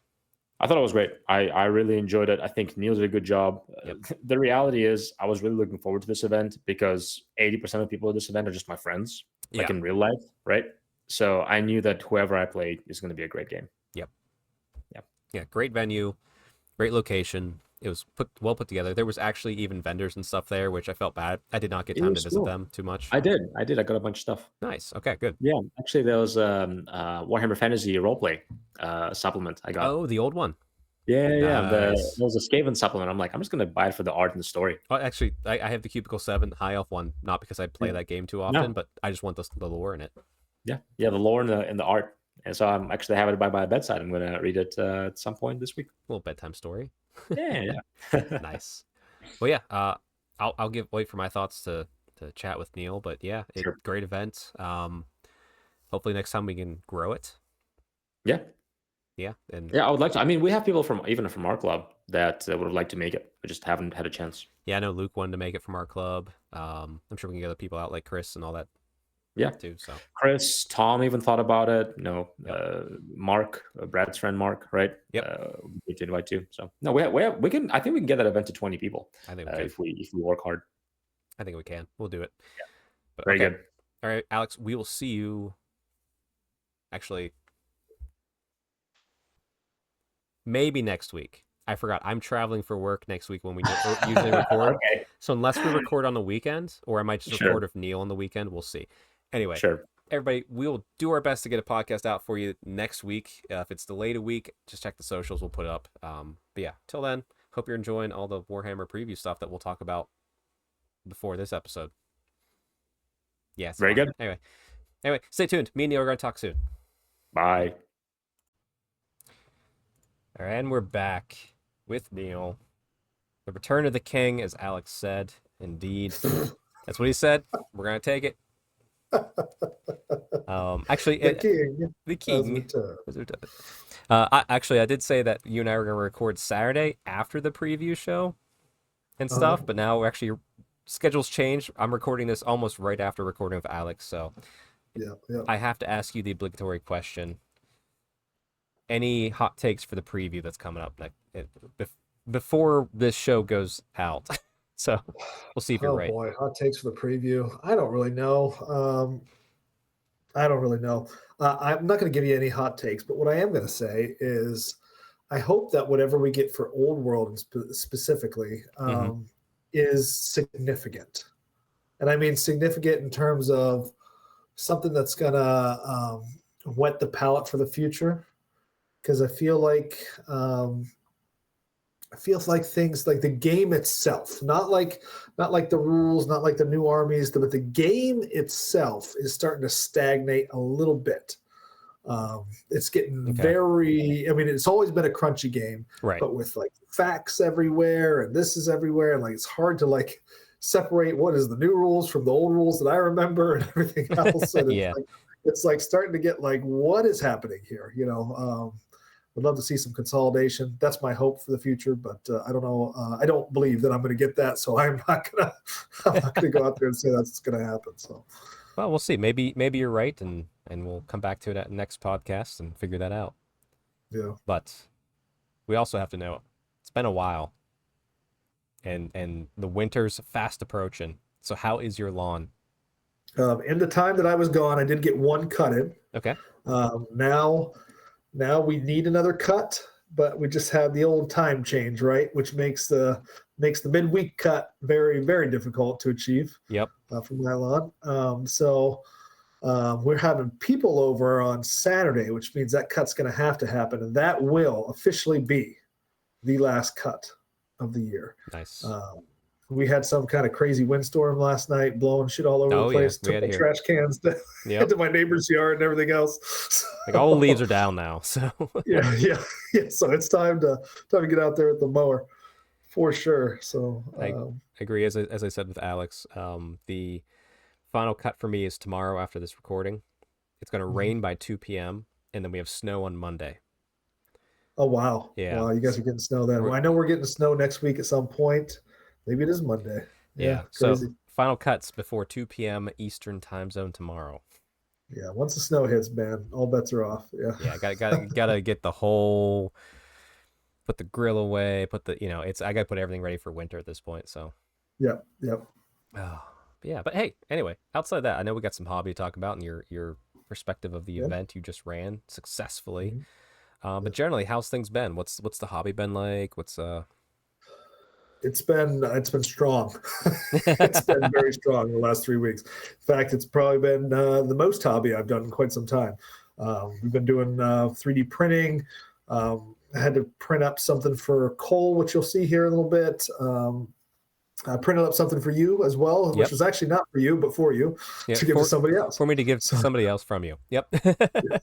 So, so doing a little bit of printing, and which is really hard to do because my computer died in the last 3 weeks. It's just the power supply went, so I have all my STLs and everything are sitting in a cold dead hard drive somewhere that I can't access at the minute. Yep. So so basically anything that I print comes out of the memory of my printer that I've already printed. So thankfully the stuff that we got lucky on that one. Yeah. Yeah. I literally hit 2 buttons and away, and hours later there it was, right? Yep. So, so I've been doing that. Terry wound up placing his army that he did for the Tale for the Warlords on a table and close to the edge. And we suspect that a dog knocked said army, which was not covered or anything, off the table. His original army was printed in a pretty brittle resin. Yep. And it shattered like glass. Yep. And Terry was pretty upset by that. He's like, I'm not gonna lie, man. Like I was in a bad place. I was just like, man, I'm done with this hobby. Yeah, no, I get that. That's a big blow. Yeah. So we united. The secret project there was we were printing out all of basically Terry's last army list that he went to Brew Brawl with. Yep. Plus some extras, just so he could play with the list for Battle of the Border Princes. And anyway, so then it was all printed out. It was sitting at my house for a while, and just 2 weeks before this event just passed, we finally got to arriving on a date where we can kind of attempt to paint this entire army in like 3 days. Yep. So my friends live about 45 minutes away from me. I jumped in a car, drove over to my friend Mike's house, and I'm talking with him and his family. We walk through the door, and the power goes out in the neighborhood. Oh no! I mean, like completely kaboom! Just not like Transformer blue. It's almost as if the Chaos Gods were trying to stop us. Wow! and so it didn't happen that night. So we reconvened. I randomly had a Tuesday off from working a weekend, and Terry, who never takes days off of work, wound up taking a day off of work, and Terry and we sat down. I got there, I want to say at 10 o'clock, and we didn't stop for 8 hours. Wow. 8 hours straight, baby. We were just cooking out this army. There you go. Hey, you got through it though, right? Yeah. The night before that, Mike had gotten his airbrush out, did all the base coating, did like the yellows that we needed, and then we just went to town with what do you want to call them? Speed paints and all the rest of that, contrast paints, all that. So we got it done. There you go. Fantastic. And I also see some other stuff you've hobbied on recently. Mm-hmm. So a little bolt thrower action. Yeah. So I had to make a ringer list, and so the ringer list I came up with was like a bunch of chariots, a couple bolt throwers. I had a bolt thrower just sitting out there, just waiting for paint on it. And I'm like, well, this is a great excuse because it's my list. And so I knocked that out in a night. Actually, that thing painted up really quick. Yeah, it looks like it'd be a nice quick paint job. Yeah, so nothing to do there. And actually, having done Terry's army and kind of learning how he goes through speed painting and everything. I mean, I did pick up a few tips there too. It was kind of funny though. I mean, we were both painting the same way essentially, and he was doing 1.5 models to every one of mine. So it's a skill set. The more you practice it, the better you'll get. Yeah, his is definitely faster than I was. So I'm just used to color blocking and just, locking it on stuff and not really, and still kind of worrying about where the paint gets, but he's got a different style and it works well. So, yep. No, this looks good though. So painted up that bolt thrower there. Came out pretty nice. Yep. And is this a baggage train? It doesn't look like a high elf baggage train. It looks very similar to something I attempted to get in Cole's game. Yes, that is Cole's baggage train. I actually wound up printing that and painting it and putting it together for Cole. He was going to be one of the ones to come out and help us with Terry's army, but it just happened that the week that they decided on, he was going to Pennsylvania to visit family and friends, I'm sure, and so he was not going to be around. I'm like, hey boss, you need a baggage train, and his wife has taken over his 3D printer area, and so there is now a sewing hobby in the old 3D printing hobby room.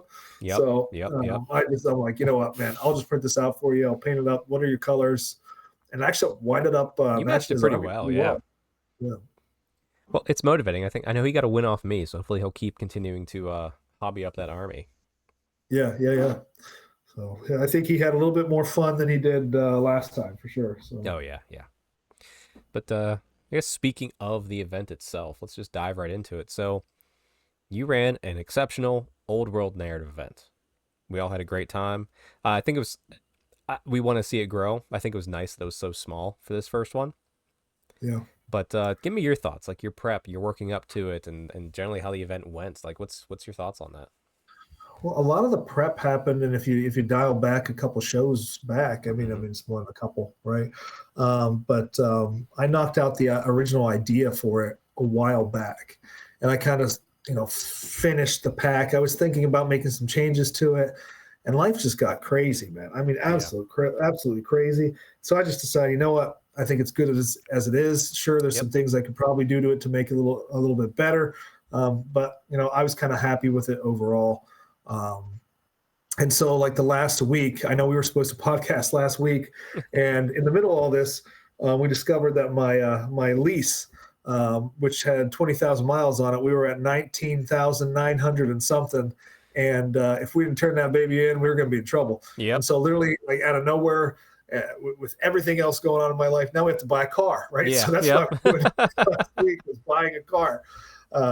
And so that got done that night after 4.5 hours at the sounds about right. Shop. Yeah. So like, I mean, like, and then it was just like, okay, I came home from that. Yep. And then I just started putting the finishing touches on the event. So I'm like putting together my awards, putting together. So we do a lot, instead of trophies, we do a lot of picture frames is what I've kind of done over the years recently. And honestly, I think it's a better way to go about it, because, you don't have to see, if you want to put it on a shelf, fine, put it on a shelf. Pictures go on shelves too, but like it just takes up less space. If you want to hang them on walls, if you want to do whatever, you can have a nice like little wall of shit that you did or you won or whatever. I think it's kind of neat. Yeah, so, I'm a fan of like that, and like, if you want to go like super high level with it, like your event gets big, do plaques. You know what I mean? But like I like the picture frames too. They're simple. Yeah. They're easy to work up. They're easy to produce yourselves, and you can kind of customize it. And if you're somewhat handy at like Canva, I think is what you use. I use Paint.net or Photoshop. Yeah, I use Canva. I wish I was better at I have absolutely zero skills in Photoshop. That was, I feel like, after my time. I mean, it was there in the mid to early 90s, right. And even in the high school when I started dabbling and stuff, but it was pretty rudimentary. Yeah. At that point. Now it is much more than it ever once was. So. Yeah, I know. I learned it in college, and like I can do some clever enough stuff with it, but there's other people now. It's like, if I just hit this button, it does everything that you can do in 10 minutes. I'm like, oh, okay, cool. Yeah. I mean, yeah. Which brings me to my next thing. Oh boy. Oh boy. Right. I decided, because I'm working and trying to find all this stuff, and I wanted to have some guides for players and everything that were just kind of like easy and on hand, specifically for secret objectives. You know where I'm going with this. Yep, now, right? I do. And so I was like, I'm going through the internet. I'm trying to find some kind of PDF or something, so I don't have to sit here and type out every single, secret objective into something and whatever. And so I'm thinking to myself, my wife is like this freaking wizard with Chat GPT. And so I'm like, let's just give this a try, right? So I go in there and I'm like, I need objectives, Warhammer, the old world, blah, blah, blah, blah, blah, all listed out. And so boom, hit enter, pops it up, and I'm like, there it is, right? It's got all the secret objectives, and they're all named correctly. And I'm like, they got the rules next to them and everything. Now, what I should have done is checked one is to make sure that those rules, in fact, matched up with the rules in the they did not. So and thankfully, it's so funny because like I know it came up to you. I was like, hey Neil. And thankfully you did that at the start. Yeah. Oh man. So everybody was supposed to have their materials anyway. Right, that was supposed to be a little guide to kind of help out with when I dropped the ball big time on that one, unfortunately. So what's so funny? Pretty bush league. What's so funny is they were like 90% correct. But like the one is like really? like the one for like calming the winds, it was just like you need to dispel a certain number of magical casts, and it's just like I thought the certain number was 1 and you got 50 victory points each, and I had to look it up in my book. I'm like, uh-oh. And I knew you'd mentioned the ChatGPT thing to me, like, just candidly. And I was like, Neil. Yeah. These are almost there, which is funny because other people that haven't really played that too often, there were some people that don't play too often there. We're probably just going to be like, okay, this is what it is. And it's like, how do you, I don't know how to score it. Now, luckily, this is a small enough event to where I just walked over to each table and just say, hey, guys, just ignore the rules on this. The names are fine. Make sure you only use one of these. Just cross it off, just circle it for whatever game you use. And we moved on. And easy. That's a nice thing also about running a narrative event. It's the nice thing about running a narrative event where the majority of the people are your friends that are playing in it. Also, the nice thing about running small events is that you can make mistakes like this and, not get beat over the head on the internet by some, shitty bald podcaster with a beard like me. So yeah, but I think that was probably the biggest blunder of the event. You can tell me otherwise. No, that I was. think it wasn't even a big. It wasn't even a big blunder. It was just kind of funny. Yeah. So we're kind of busting my ass with that. So the event was actually in a con, and the con itself, I found out. Oh, this is another thing you guys may not have realized is about 2 days, maybe not even 2 days before the event was to happen.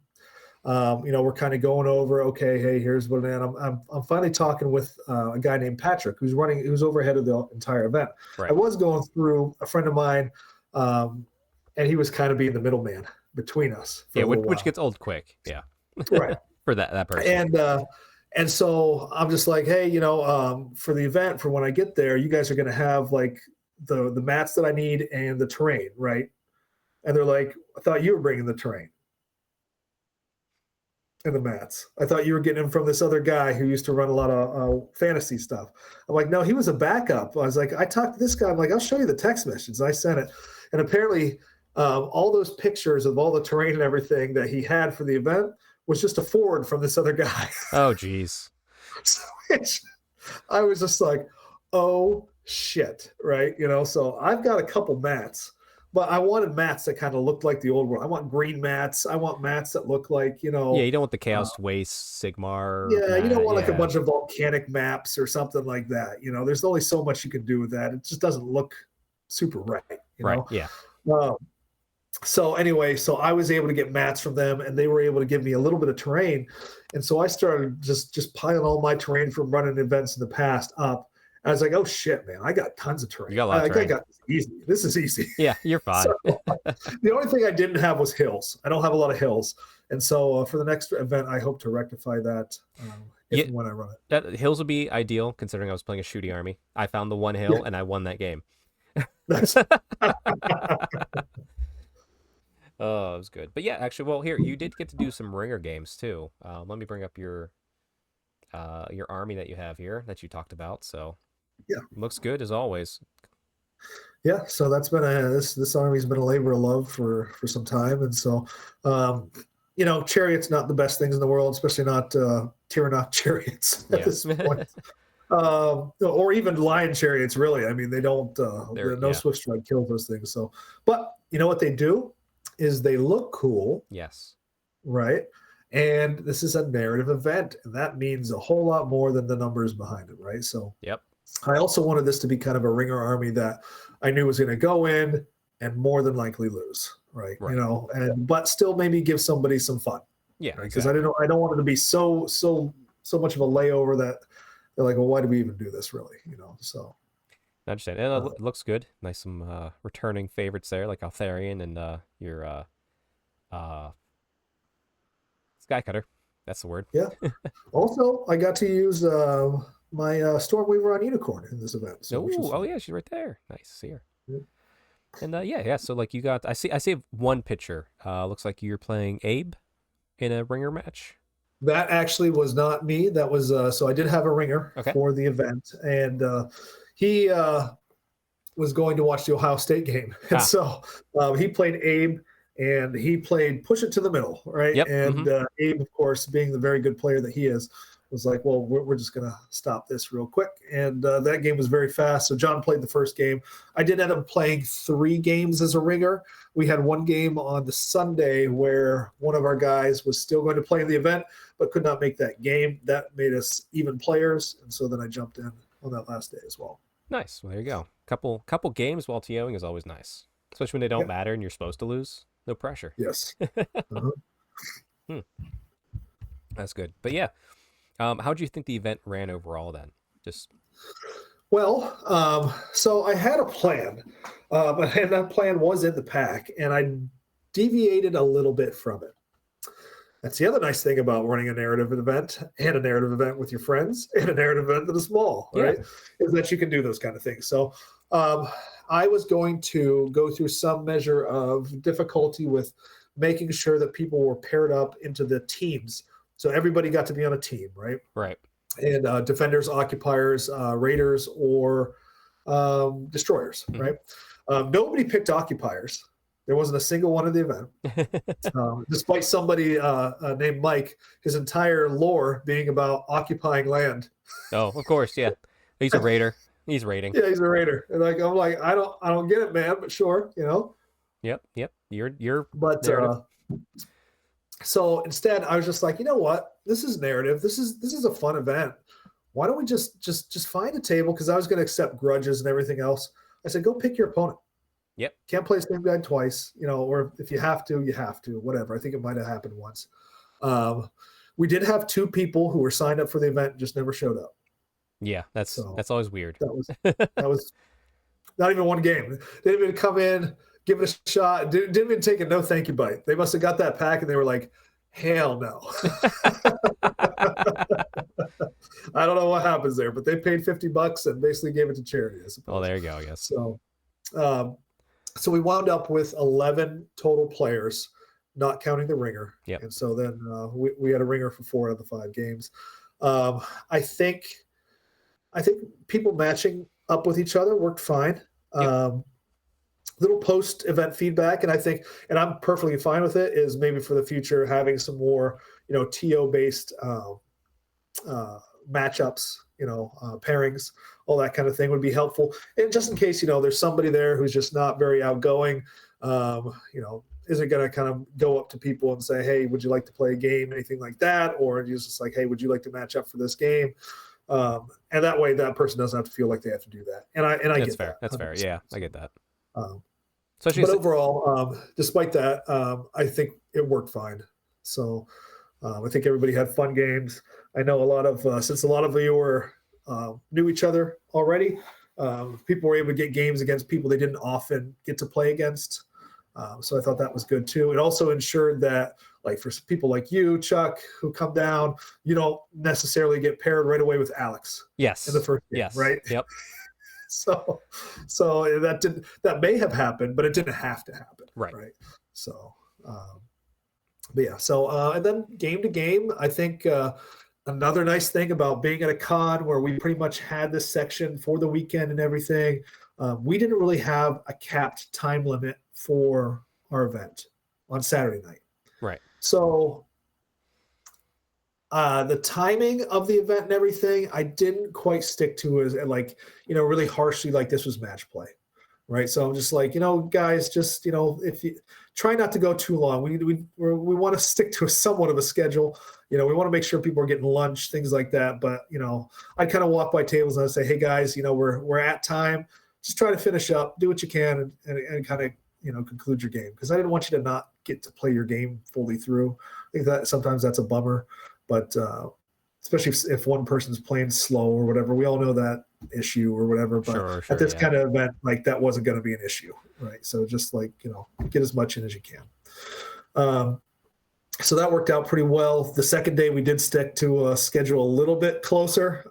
Yeah, because people like me had to get out quick. That fourth game, and then it kind of went right through lunch and everything. But I think that was also people's choice, so that we could get people like you, people out of staters and stuff like that, to just get the hell out of there after it was all said and done. So yeah, no, it was good. My opponent Dave, he was very much like, I'm not hungry, and I was like, I'm a little hungry, but I'll be fine. Alex actually gave me a protein bar that he had extra. He's just walking by, so we just pushed on through. And actually, me and Dave, I think we were the first people to finish our game. Yeah, because like it was mostly avoiding combat for me, so I was just like moving back and shooting, so it went fairly quickly. Yeah. But no, it was good. Like I said, and it didn't. The Saturday thing was nice to not have to rush. I was like, we went out to grab food real quick, in between the first round and the second round, and I remember Abe just laughing. It's like, well, if the whole tournament's late, we're no longer late. So it's like, yeah, you're right. If we're all just out here coming back eating, it's like we'll get it done. No, but it was good, and yeah, kudos to you. Another great event. The TO is back. That's why you were the king. Wow. Yeah. I should have you TO Terathi. How long has it been? It's been quite a bit of time, hasn't it? It's the last battle across the realms. Would have been the start of third edition, I think it was the start of third edition, yeah. Wow. It has been a minute. You haven't not missed a beat. I don't know about all that. you just got to learn how to use ChatGPT better. You'll be fine. No. Right. Yeah, there's some beats missed for sure. That's all good. Well, anyway, let's nice little picture of our glorious TO Neil with all the awards laid out as he's describing who's going to win what. And then, hey, shout out to Drew. Akron Brew Brawl in the background there, running games that are almost as good as Warhammer: The Old World. Exactly. Well, I mean, Alex and I talked about our awards one, but I'll bring up pictures here of you with the other folks. So here's Mike with the best painted army. Yeah, best painted army. He's hilarious. This guy's just like, he's trolling me. Or like day one, he's like, so who won best painted? I'm like, actually it was Alex. And like, cause I knew like, he's like, oh, fucking Alex. And I'm like, actually, I'm lying to you, dude. It was Dave. And he goes, really? Dave was good. He's like, well, he's just like that was really cool, man. But I feel like my army was painted like, I'm like, bro, I'm not going to tell you who won it. No, you got to wait till the end. Okay. I'm going to keep on saying shit, so you just stop. And I'm going to tell you this now, so you don't be pouty about it for the rest of the event. I knew damn well he won it, because I actually had Drew come over as an impartial judge, because it was going to be me who came through and judged.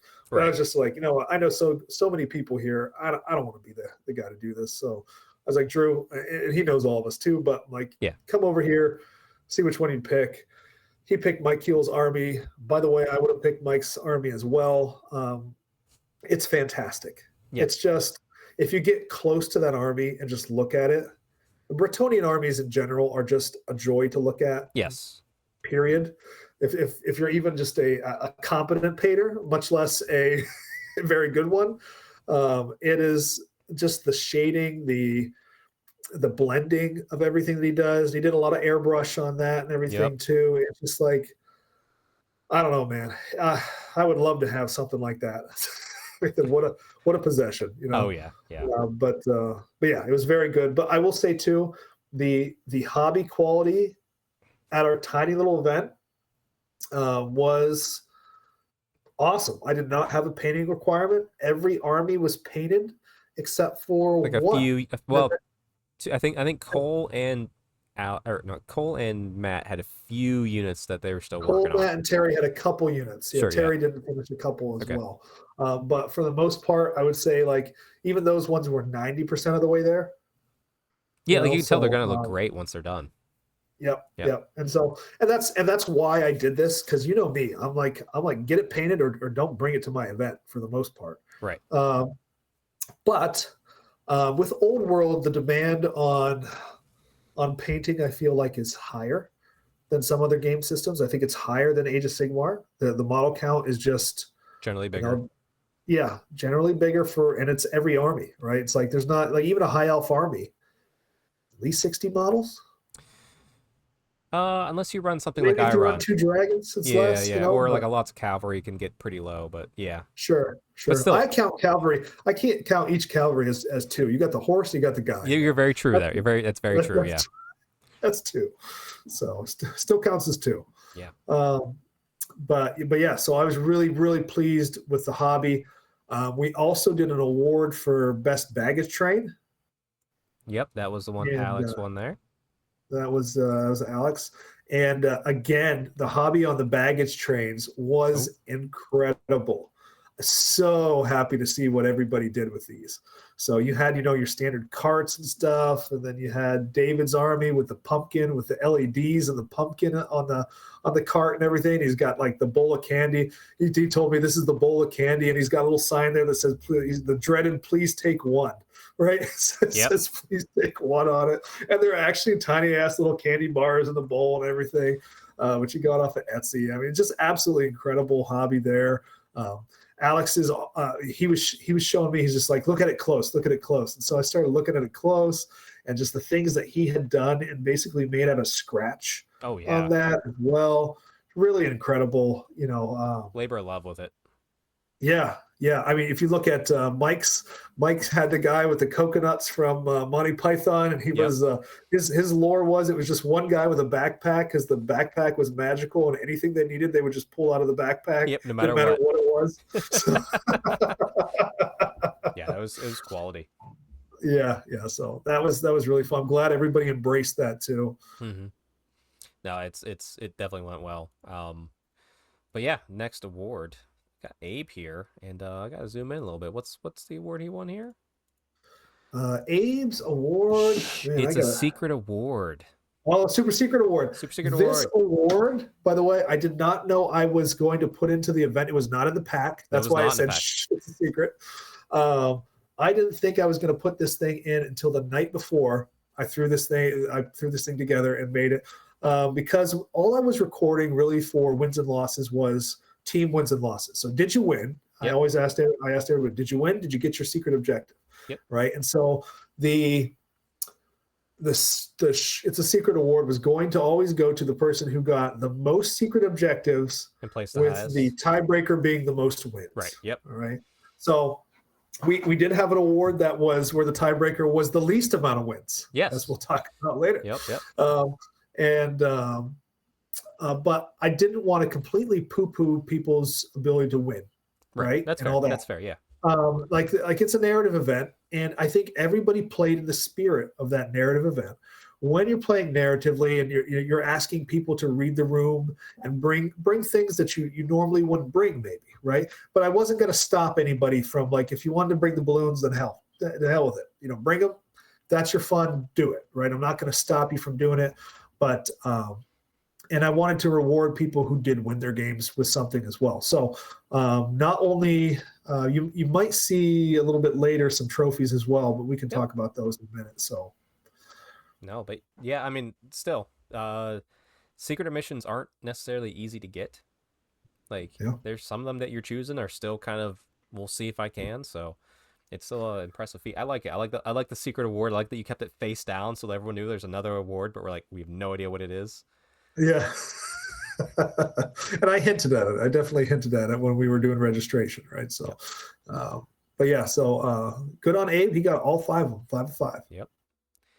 Next up, we got Dave here with Coolest Army, which we saw some snapshots on it whenever me and Alex played him. Yeah, yeah, it was really neat. He had a Halloween themed Vampire Counts army. I'm not gonna lie, like I didn't vote for this. This was player voted. Yep. This was my pick, and it's just because that could have been, no pun intended, very corny, right? It could have been done badly, right? Yeah, it was done exceptionally. Like I've seen I've seen a Christmas themed Zeech army in the past, right? That's come out and everything. But this was just a step above.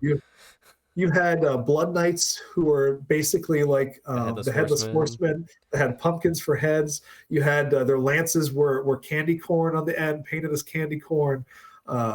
Even down to the skeletons were great. Yep.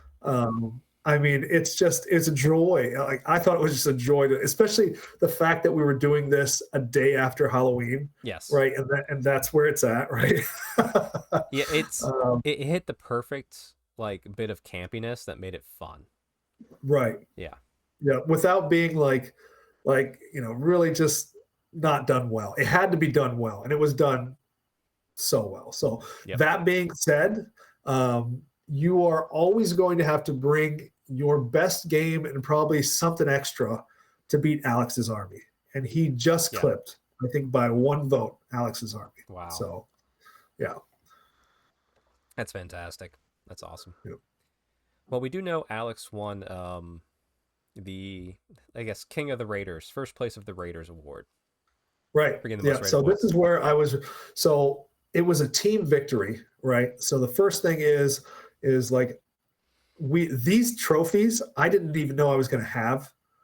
Again, this being a con, they printed out these trophies, and like I'm talking to the guy at like 6:30 a.m. while I'm prepping. He's like, "Hey, I've got trophies here too for you," but he's like, "I know it's a narrative event.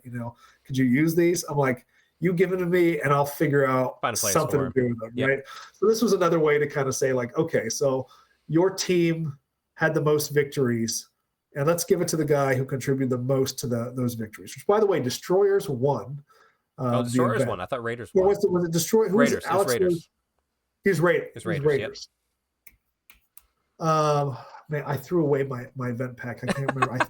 I'm done with this. It wasn't the Destroyers. My event pack, but what I was tracking everything on.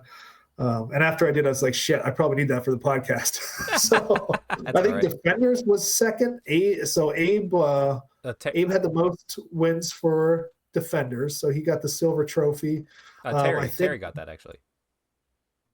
Who was that? Terry? Well, there are 2 second place trophies because they didn't have a third place. I did. There's no picture of Abe getting this. You're right. Yeah, they're right. Yeah, so Abe had a silver, and so did Terry. Yep. It must have been Raiders who won the event then, because I think Destroyers came in third. But yeah, so it was kind of an interesting way to do it. Again, another way by playing on teams to de-incentivize the hardcore 5-0, because I mean, you could go 5-0 if everybody else on your team sucks, man. And it's random, by the way, like whoever's picking. Sorry for your luck, right? Like you're great, but you guys lost. Mm-hmm.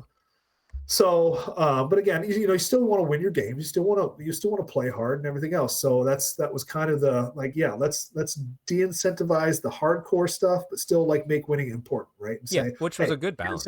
Here's something for contributing the most on your team. Right. So you're basically the MVP. That's an MVP award. No, and it did work out nicely. I think the trophies were kind of a fun little touch. No one was really expecting either. And then Alex got best baggage train. Baggage train. Yep, and then I managed to get the Spirit of the Award event, and I'll be honest, you said it was a 3-way tie. My goal was to play narratively, and I'm like, that's the award I got a shot in. I'll play narratively. I'll bring a narrative style list, do all that sort of stuff.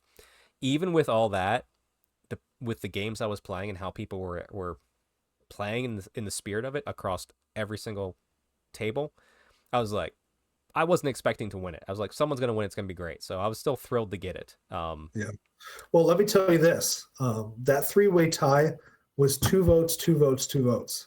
Oh, wow. You had to vote for one person that you played. Yeah. As somebody who played in the spirit of the event, who played narratively, brought the narrative, played in the spirit of the event, in the spirit of like a narrative style event, more towards, not towards the win, but as much towards more towards the moments. Mm-hmm. You know what I mean? And the look of their army, and then just everything in general, right? I didn't want to make it a best sports award, although that's kind of what it is, but I wanted to emphasize that this is not just, hey, this guy was a good sport, let me re-roll my dice and let me take back some stuff and this and that, whatever. Right. I wanted to be somebody who represented it. There were about 3, 2, 4, 6, and so there were 5 other people who got 1 vote. Yeah, I want to say 4 or 5, nice, right? Nice. So only 3 people got the 2 votes, and so then the person with the least amount of wins is how I decided I was going to break these ties, and that went to you, Chuck. Yes, so I'm thrilled. Very happy. It once again, my losing streak continues to get me awards somehow. 2 events in a row. But yeah, I was like, when I was playing during the game, I'm just like, anybody could get this. Everybody's doing such a great job with it. So, but I'm happy. But that goes to show you that like people really embraced it. Like, people really, really worked towards, the awards that were placed into the pack and everything too. I couldn't be happier with that. That really was the most important award for me. If you're going to win the event, that was the one to win. Yeah, it's right next to my square-based 0-5 award. It's currently front and center. So we got those 2 back to back. But no, before I talk about you also had some random prize giveaways that was kind of fun too. Before I talk about those and bring those pictures up, I just want to give a shout out to the game night just in general. So this is the swag bag. So a little goodie bag. Got a Bear and a Dice sticker and a dice. 4 other dice, I think, for the event / BattleGrounds, the host essentially. A really high quality like deck card sleeve pack, and they're all unique. All of them are different. I got the ones Emperor is pretty cool. I don't know what to do with it yet, but I have it. And then I also a little tape measure, which was nice. And then 1, 2, 3, 4, 5 paints, mix of speed paints, scale 75, and then more paints. I think was the other brand. No, 6 paints. Sorry. Holy crap! Like that's an extra lanyard. I don't know why there's an extra lanyard. They probably just had extra, but anyway. Yeah. So that's a nice little goodie bag. So shout out to that. Not like bad. made the ticket price definitely worth it. I had to laugh because you can see here I had a copper paint, and I was rooming with Matt. We were looking at our goodie bags. He's like, "So what do you want for that copper paint?" Because he's playing Chaos Dwarves. He needs copper. I'm like, just give me green. I don't know. It's like, yes, you can actually, and the one rule was, I'm like, I'll trade it to you for any of your non-speed paints as long as you trade me anything that's not speed paint for my speed paints, because I don't want to use speed paints. Yeah. And we did. It was all good. I gotta say, like, I've run at this point events for, I don't know, the better part of 10 years. Yep. And I was looking, so they also had dinner for us. They had pizza. They had like a salad, I think, option as well, maybe. They did, yeah. I had a tiny little bit because we were planning Buffalo Wild Wings, so I didn't eat too much. But I didn't know the food was there or this goodie bag. Completely unexpected. It was great. They had drinks. They had like lemonade. They had water. They had coffee. They had probably something else. I don't know. For having run events, the whole time I'm like, okay, I'm doing this math in my head. I'm like, carry the one. I'm like, my ticket was $50. Yeah. And I'm like, I ran events worth, I think, $25 more than that per person. Yeah. I think just to pay for a venue and then have room for prize support and pay for terrain to like build the tables and all this kind of crap. I mean, I remember running much more expensive, at least per person events. And I'm like, here you are, like in a hotel, hotel was really cheap too. Center. Yeah. I mean, they had vendors in there and everything. I mean, yeah, it was pretty incredible. And so I hope everything went well. I hope game night was able to make at least break even money back. Yeah, at on least the break events even and everything. And, hopefully, I mean, I know when you're starting something like that, it's usually a slog at first, and then if you stick with it, it picks up speed. Who knows before they're done? This could be a fairly sizable con if they keep working at it. But I hope it continues. They did not have Age of Sigmar or 40K there. They did have an Apocalypse 40K game, which was cool to look at. Yeah, so I think talking to the organizers and everything, they probably will, if they do this again next year, kind of push more towards those heavier tournaments. But overall, the con itself, it wanted to be focused more on people just coming out and playing games. Yeah.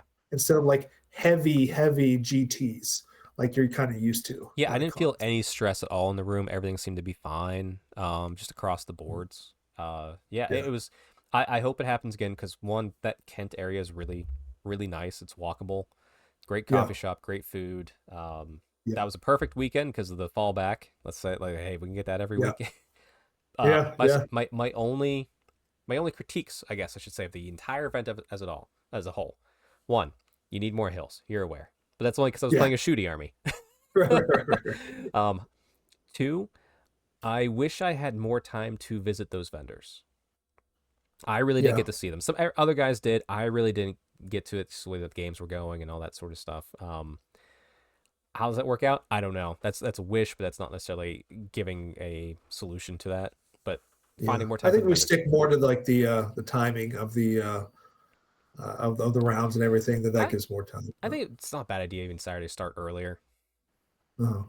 We actually were the first event out of every event on Saturday to start. In fact, I think that was a little miscommunication again through our middleman. Like I had let them know that I needed an 8 o'clock start, actually the organizer had to come and let me in early and help me out with a few things beforehand because we definitely did start first. So but like the location, everything else was just great. So. Very minor things. It's like I wished I could have supported more, essentially, and I wish I had a hill to support me. That was all. But then you also had some prize support to give away here. First up, we have Mike. So how'd you do this? How'd you do the prize support giveaway here? So first of all, the prize support was not anything that I put together. This was they knew we were running an old world event. So BattleGrounds, who has a new location in Ravenna, please look them up. I think the new store is just getting together now. It's only been open for a couple weeks now. They just moved locations. It's been open for a long time. Actually, if you can send me the address, I'll put a Google Maps link in the show notes for people in case you're in that area. Yeah. Yeah, so they just had a little bit of prize support for us, and so I'm thinking about like, okay. Well, also, I didn't know I was going to have that until I walked in that day, right? So they had mentioned that I would have something potentially. So I thought I might, but I didn't know what I was going to do with it or how I was going to. I always do random prize support. Best way to do it. Yep. So I looked at the number of players we had. We had 11, right? Yep. 2d6. Let's go. Right. So I literally just numbered everybody off and rolled 2d6 for each prize. I won't lie. I'm still staring at my Grand Cathay army, and I have a few other like character heroes to paint too. I have never prayed to not win something before.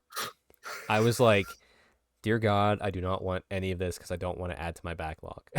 Right. Like I'm like, I don't even know who I was like, let everybody else win and enjoy this. Please do not give it to me. Because honestly, if you said my name, I'd be like, Pat. I would have said pass or grabbed the movement trays.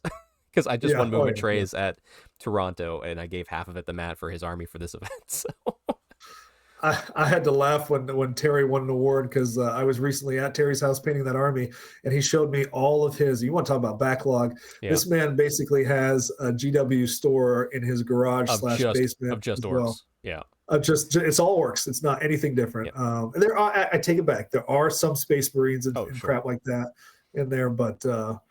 It was impressive. So he wins an award, and I just had to laugh. I'm like, well, that's going on a shelf somewhere. It worked out. Mike took the Orcs and Goblins, then the Orcs and Goblin player Terry won right after, and he took the movement tray. So that's actually valuable for him. Oh yeah. That's very good. And then the other Terry D, won the Bone Dragon. Right. Which was funny because his narrative, my narrative is all about killing humans, so I chased all the humans around. His was about getting revenge on Cetra. And there was no Tomb King players. So his revenge was claiming this dragon at the end of it. So actually, it completed his narrative. I don't know if you knew that. Well, yes, I did because I played Terry in the last round as the ringer. and I had just gotten crushed as the ringer, which is what you're supposed to do, Right. the game prior, and actually it was the last game on the first day. And Terry and I somehow, some weird way, we rolled a weather condition where our flyers were had 2 less movement. Okay. Right. And so he's got Pegasus Knights and things like that, but just a lot of lance formation stuff. And to Terry's credit, and again, this is like I had some bolt throwers, right? Mm-hmm. Now he could have saw that and he could have not put them into lance formation, right? You're right. Against my bolt throwers. But he's just like, no. He's like, this is narrative. I will not come out of that lance formation. That's what I'm going to be in. He's like, you can shoot at me all day long. It's like, I'm staying in it, right? Yep. So I love it, Terry. I love it, right? Anyway, like there was a couple times in that game too where it was kind of coming down to it. It was actually a pretty close game, and he's just like, well, what you're going to do is you're going to do this, you're going to do this, and you're going to do that. And you're just going to challenge. It was basically you're going to challenge this guy, you're going to wipe him out, and then pretty much. I lose. I was like, Terry, that's not what's going to happen. I will not be challenging in this situation. I will be doing this. I was like, you charged me with Lady Elise Duchard. I was like, she's going down. Oh, yes. How dare she? How dare she challenge my general? So, So actually, Terry's and I's game, we only got in 3 full rounds. But at that point in the game, it was a draw at that point. So I think he would have won if we'd have went to 5. But I think Terry went 3-1-1 in the event. I think so. I think so. He beat me. I know that. Yeah.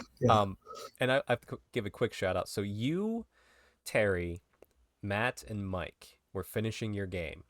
Everybody else was done.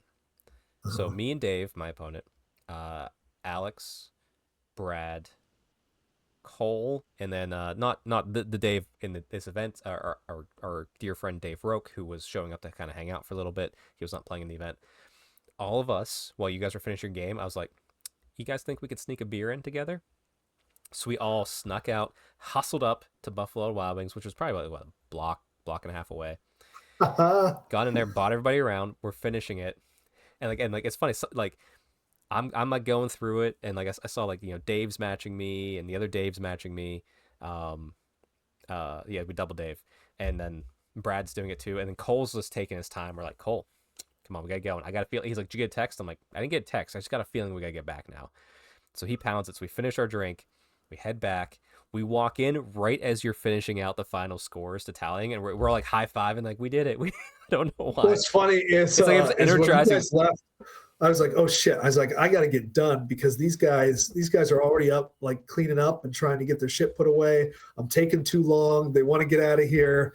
It's always my stress as a TO is like, am I keeping people too long on the last day? They got drives and everything. We just snuck out for a beer, came back. That's too funny. It was good. And here, actually, we got a nice little group photo at the end. Brad was with us at the beer too. I forget if I mentioned his name.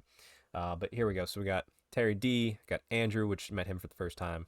Our Terry, the OG, the Orc and Goblin player. We'll call him that. Mm-hmm. Matt, there's you, Neil, Cole, Brad, and then we got Abe, Alex, Mike, Dave, and myself down there. So that was the first whole crew shot. It was fun to have. Yeah, and I'm now I played in one match play old world event, and I've won a narrative one, and those are the only 2 old world. I guess I have played in Teyrathi, which had some fantasy events, which was my first fantasy event. But no. We did old world the last. Oh, that's right, you weren't there. You couldn't make the last Teyrathi. We did an event after, which was more of like a hangout. You're right. So having started with this game, at least the style of game, in 1992. This is only my 3rd event. Well, it's and first narrative one. So yeah, no, that's I fine. think it went over pretty well. I think the battlefield conditions you need a little bit of work here and there. But I think the fog one specifically, was so funny because we rolled it and I started laughing, and Abe multiple times like, we can re-roll. I'm like, no, we're not going to re-roll. And then we told you, and I think it was even Abe was just like, yeah, you need to make it be something else too. And then you're like cavalry, your charge range is also halved, which actually when I had fog in my second game against Terry D, it actually helped. It gave me a couple extra shots, it was pretty good. But I know what you mean. But they were fun though. I like them. Yeah. And again, small narrative event. Nobody's going to be butthurt by a change in rules or anything. So I let everybody finish out that game with the rules as the way I wrote them, and then for the next game I said, hey, there's going to be a change. If you roll this, it also has charges. And we just made the change on the fly. What in any other event, you just have to roll with it, right? But I'm like, why would I just stick with that and not fix it mid-event? If it's going to cause an issue and give somebody a bad game, I'm going to try and fix it. So what else is fun though? Like looking at those, just not those specific ones, but I think even everybody would kind of agree, if you made them more impactful, we would not complain at this style of event. Yeah. Like if you made them, like, or if you wanted to do 2 tables, you roll on which table you get, then you get that. If you want to make it like really robust, I think that adds a lot of flavor to each game. I like how you had the 2 different scenarios and we could choose it based upon the roll off. And then just making that more impactful was just really, I don't think anybody there was like going like, oh, these are too harsh. It was just more like, it is what it is. It's fun. It would be fun if there was more craziness that we could squeeze out of this without being like too crazy, like not like Age of Sigmar crazies where like, or Holy Havoc where everybody in the table take 76 wounds for no reason. Oh God, like, no, hope you have saves. No, like, but like, like, but or even something too where it's just like, I'm thinking one like Earthquake. All right, so you're playing a game and then like every round after you're done, I go, you go. You roll dice, and on like a 5 or a 6, or like maybe it gets increased. Like it's on a 6, and then it goes to a 5 or 4 or 3. Everything scatters like D3 inches, terrain units all in random directions. Because it's an earthquake. Like something crazy. Like, that would be so much fun. That'd be like like just like I think we're all saying like, yes, that worked. Go into that. The only thing I think I heard people say outside of that is, maybe only have 2 teams, maybe 3 at most. Yeah. Well, it was essentially 3 from what people picked. But I think that's a good idea because it's more manageable there too. Because I was really having to work hard to figure out like, okay, well, what bonuses do the defenders get? What bonuses do the occupiers get? And it did wind up being a lot. So I'm going to take that one to heart too. Just so you know, there will be a new one that I've been playing around with already, which is more celeb waxes. Ooh. And when more celeb is highest in the sky, you know what happens? All ward saves are lost for the duration of the game. Oh wow, holy cow. That would be fun. I like it. No, lean into it. That'd be great. So there's a lot of different things, a lot of different ways we'll go with. I'll make sure that it's up to a 2d6 table by the time we do it again. Things that I also thought about after this event, and maybe this is more for like match play and stuff like that. I ran this event at 2,000 points. I would not run it at 2,000 points again. I would go higher than that. I'd also like to, and I might wait for things to shake out a little bit more on the square-based comp. Yep. But I do like the idea of trying out the square-based comp for an event in the future, whether it's a narrative event, whether it's a competitive event, or what is it. What have you. I think that's interesting, but just thinking about running higher than 2,000 points now might be interesting as well. Just being careful to, not push the games to 7 hours a piece, Right. So I like it. I'm curious too, and everybody, don't fret. The next podcast, whether it's next week or the week after, based upon how we can record, will be us talking about in depth the square-based podcast or square-based comp. Just our thoughts and general feelings on it. We'll finally get to it. But also too, I think there's events that are happening this coming weekend. So after this comes out, they will have happened. So I expect, and I think they even said by February, they're probably going to do like a readjustment of that pack, because now that people are playing with it, they can see how does it actually, did this make sense? Was this the right call, or was this wildly off base? Right. Yeah. So, and maybe it was the right call, and maybe they just need to adjust things a little bit, and you have to start somewhere. Massage it. Yep. 100%. But we'll talk about that next time. But Neil, congratulations on another event. I think I heard with confirmation in your voice that there will be another one of these. Maybe not called Battle on the Border Princes. Maybe it will. I don't know. It's your call. Yeah. I don't know. We'll have to wait and see what. I'm curious as to whether if they do another game night and it's the same time of year, that would make things really, honestly, that was really easy on me. The thing that really burnt me out the most and burns me out the most is having to do the financial side of an event. Yeah. Right. Having to pay for venues, having to collect money off of people, having people drop, getting money back to people, all this kind of stuff. Right. Yeah. And then how are you getting it and what are you, whatever. Right. I didn't have to worry about any of that. Yeah. That was love it. All gone. So, yeah. So I would definitely think about doing it again. If they gave us the space, who knows whether I'll be invited to do it again. They asked me like, hey, do you want to run an event at this? I said, can I run Old World? And they kind of laughed at me. And I said, and a month or two, they're like, hey, so you're going to run something? I said, can I run Old World? Yeah. You're like, no, I can get enough people to make this worth the while. Yeah. Right. I was not joking. Yeah. So. Yeah. That's awesome. Yeah. Perfect. I look forward to the next one. But yeah, for that, well done, Neil. Great events. Had a great time. Yeah, and we'll see you guys on the next episode, I guess. Awesome. Anything else to say, Neil? General? No, just a thank you to everybody who did come out. You guys out in Pennsylvania are my stalwarts. If you guys don't come, basically we don't have an event, so thank you for coming out. We're getting more people next year. I really hope we do. Yeah. So, and hopefully word spreads about it. Word spreads on how fun, this is like a narrative style event. I know Abe did do a write-up on Bella Lost Souls that you might want to attach to this. It's going to be linked down below. I already got that set. Yeah. Yep. And I think, he mentioned in that, like, in the article somewhere, just like playing to the spirit of this event and how, honestly, the game kind of lends itself to this style of play, I think a little bit, if you let it. Yeah. I'm really happy how everybody did and glad everybody came out for it. Yeah, just jumping on that too. When we read the match play guide, where we looked at that going, this does not break narrative at all. This actually enhances it. So yeah, this game's very good for narrative play as well as match play. So all right. 100%. Well, with that then, we'll see you all next time. And the king will return once again, so no worries. Yeah. Neil will be here. Good to be back. He'll be back. All right, take care, everybody.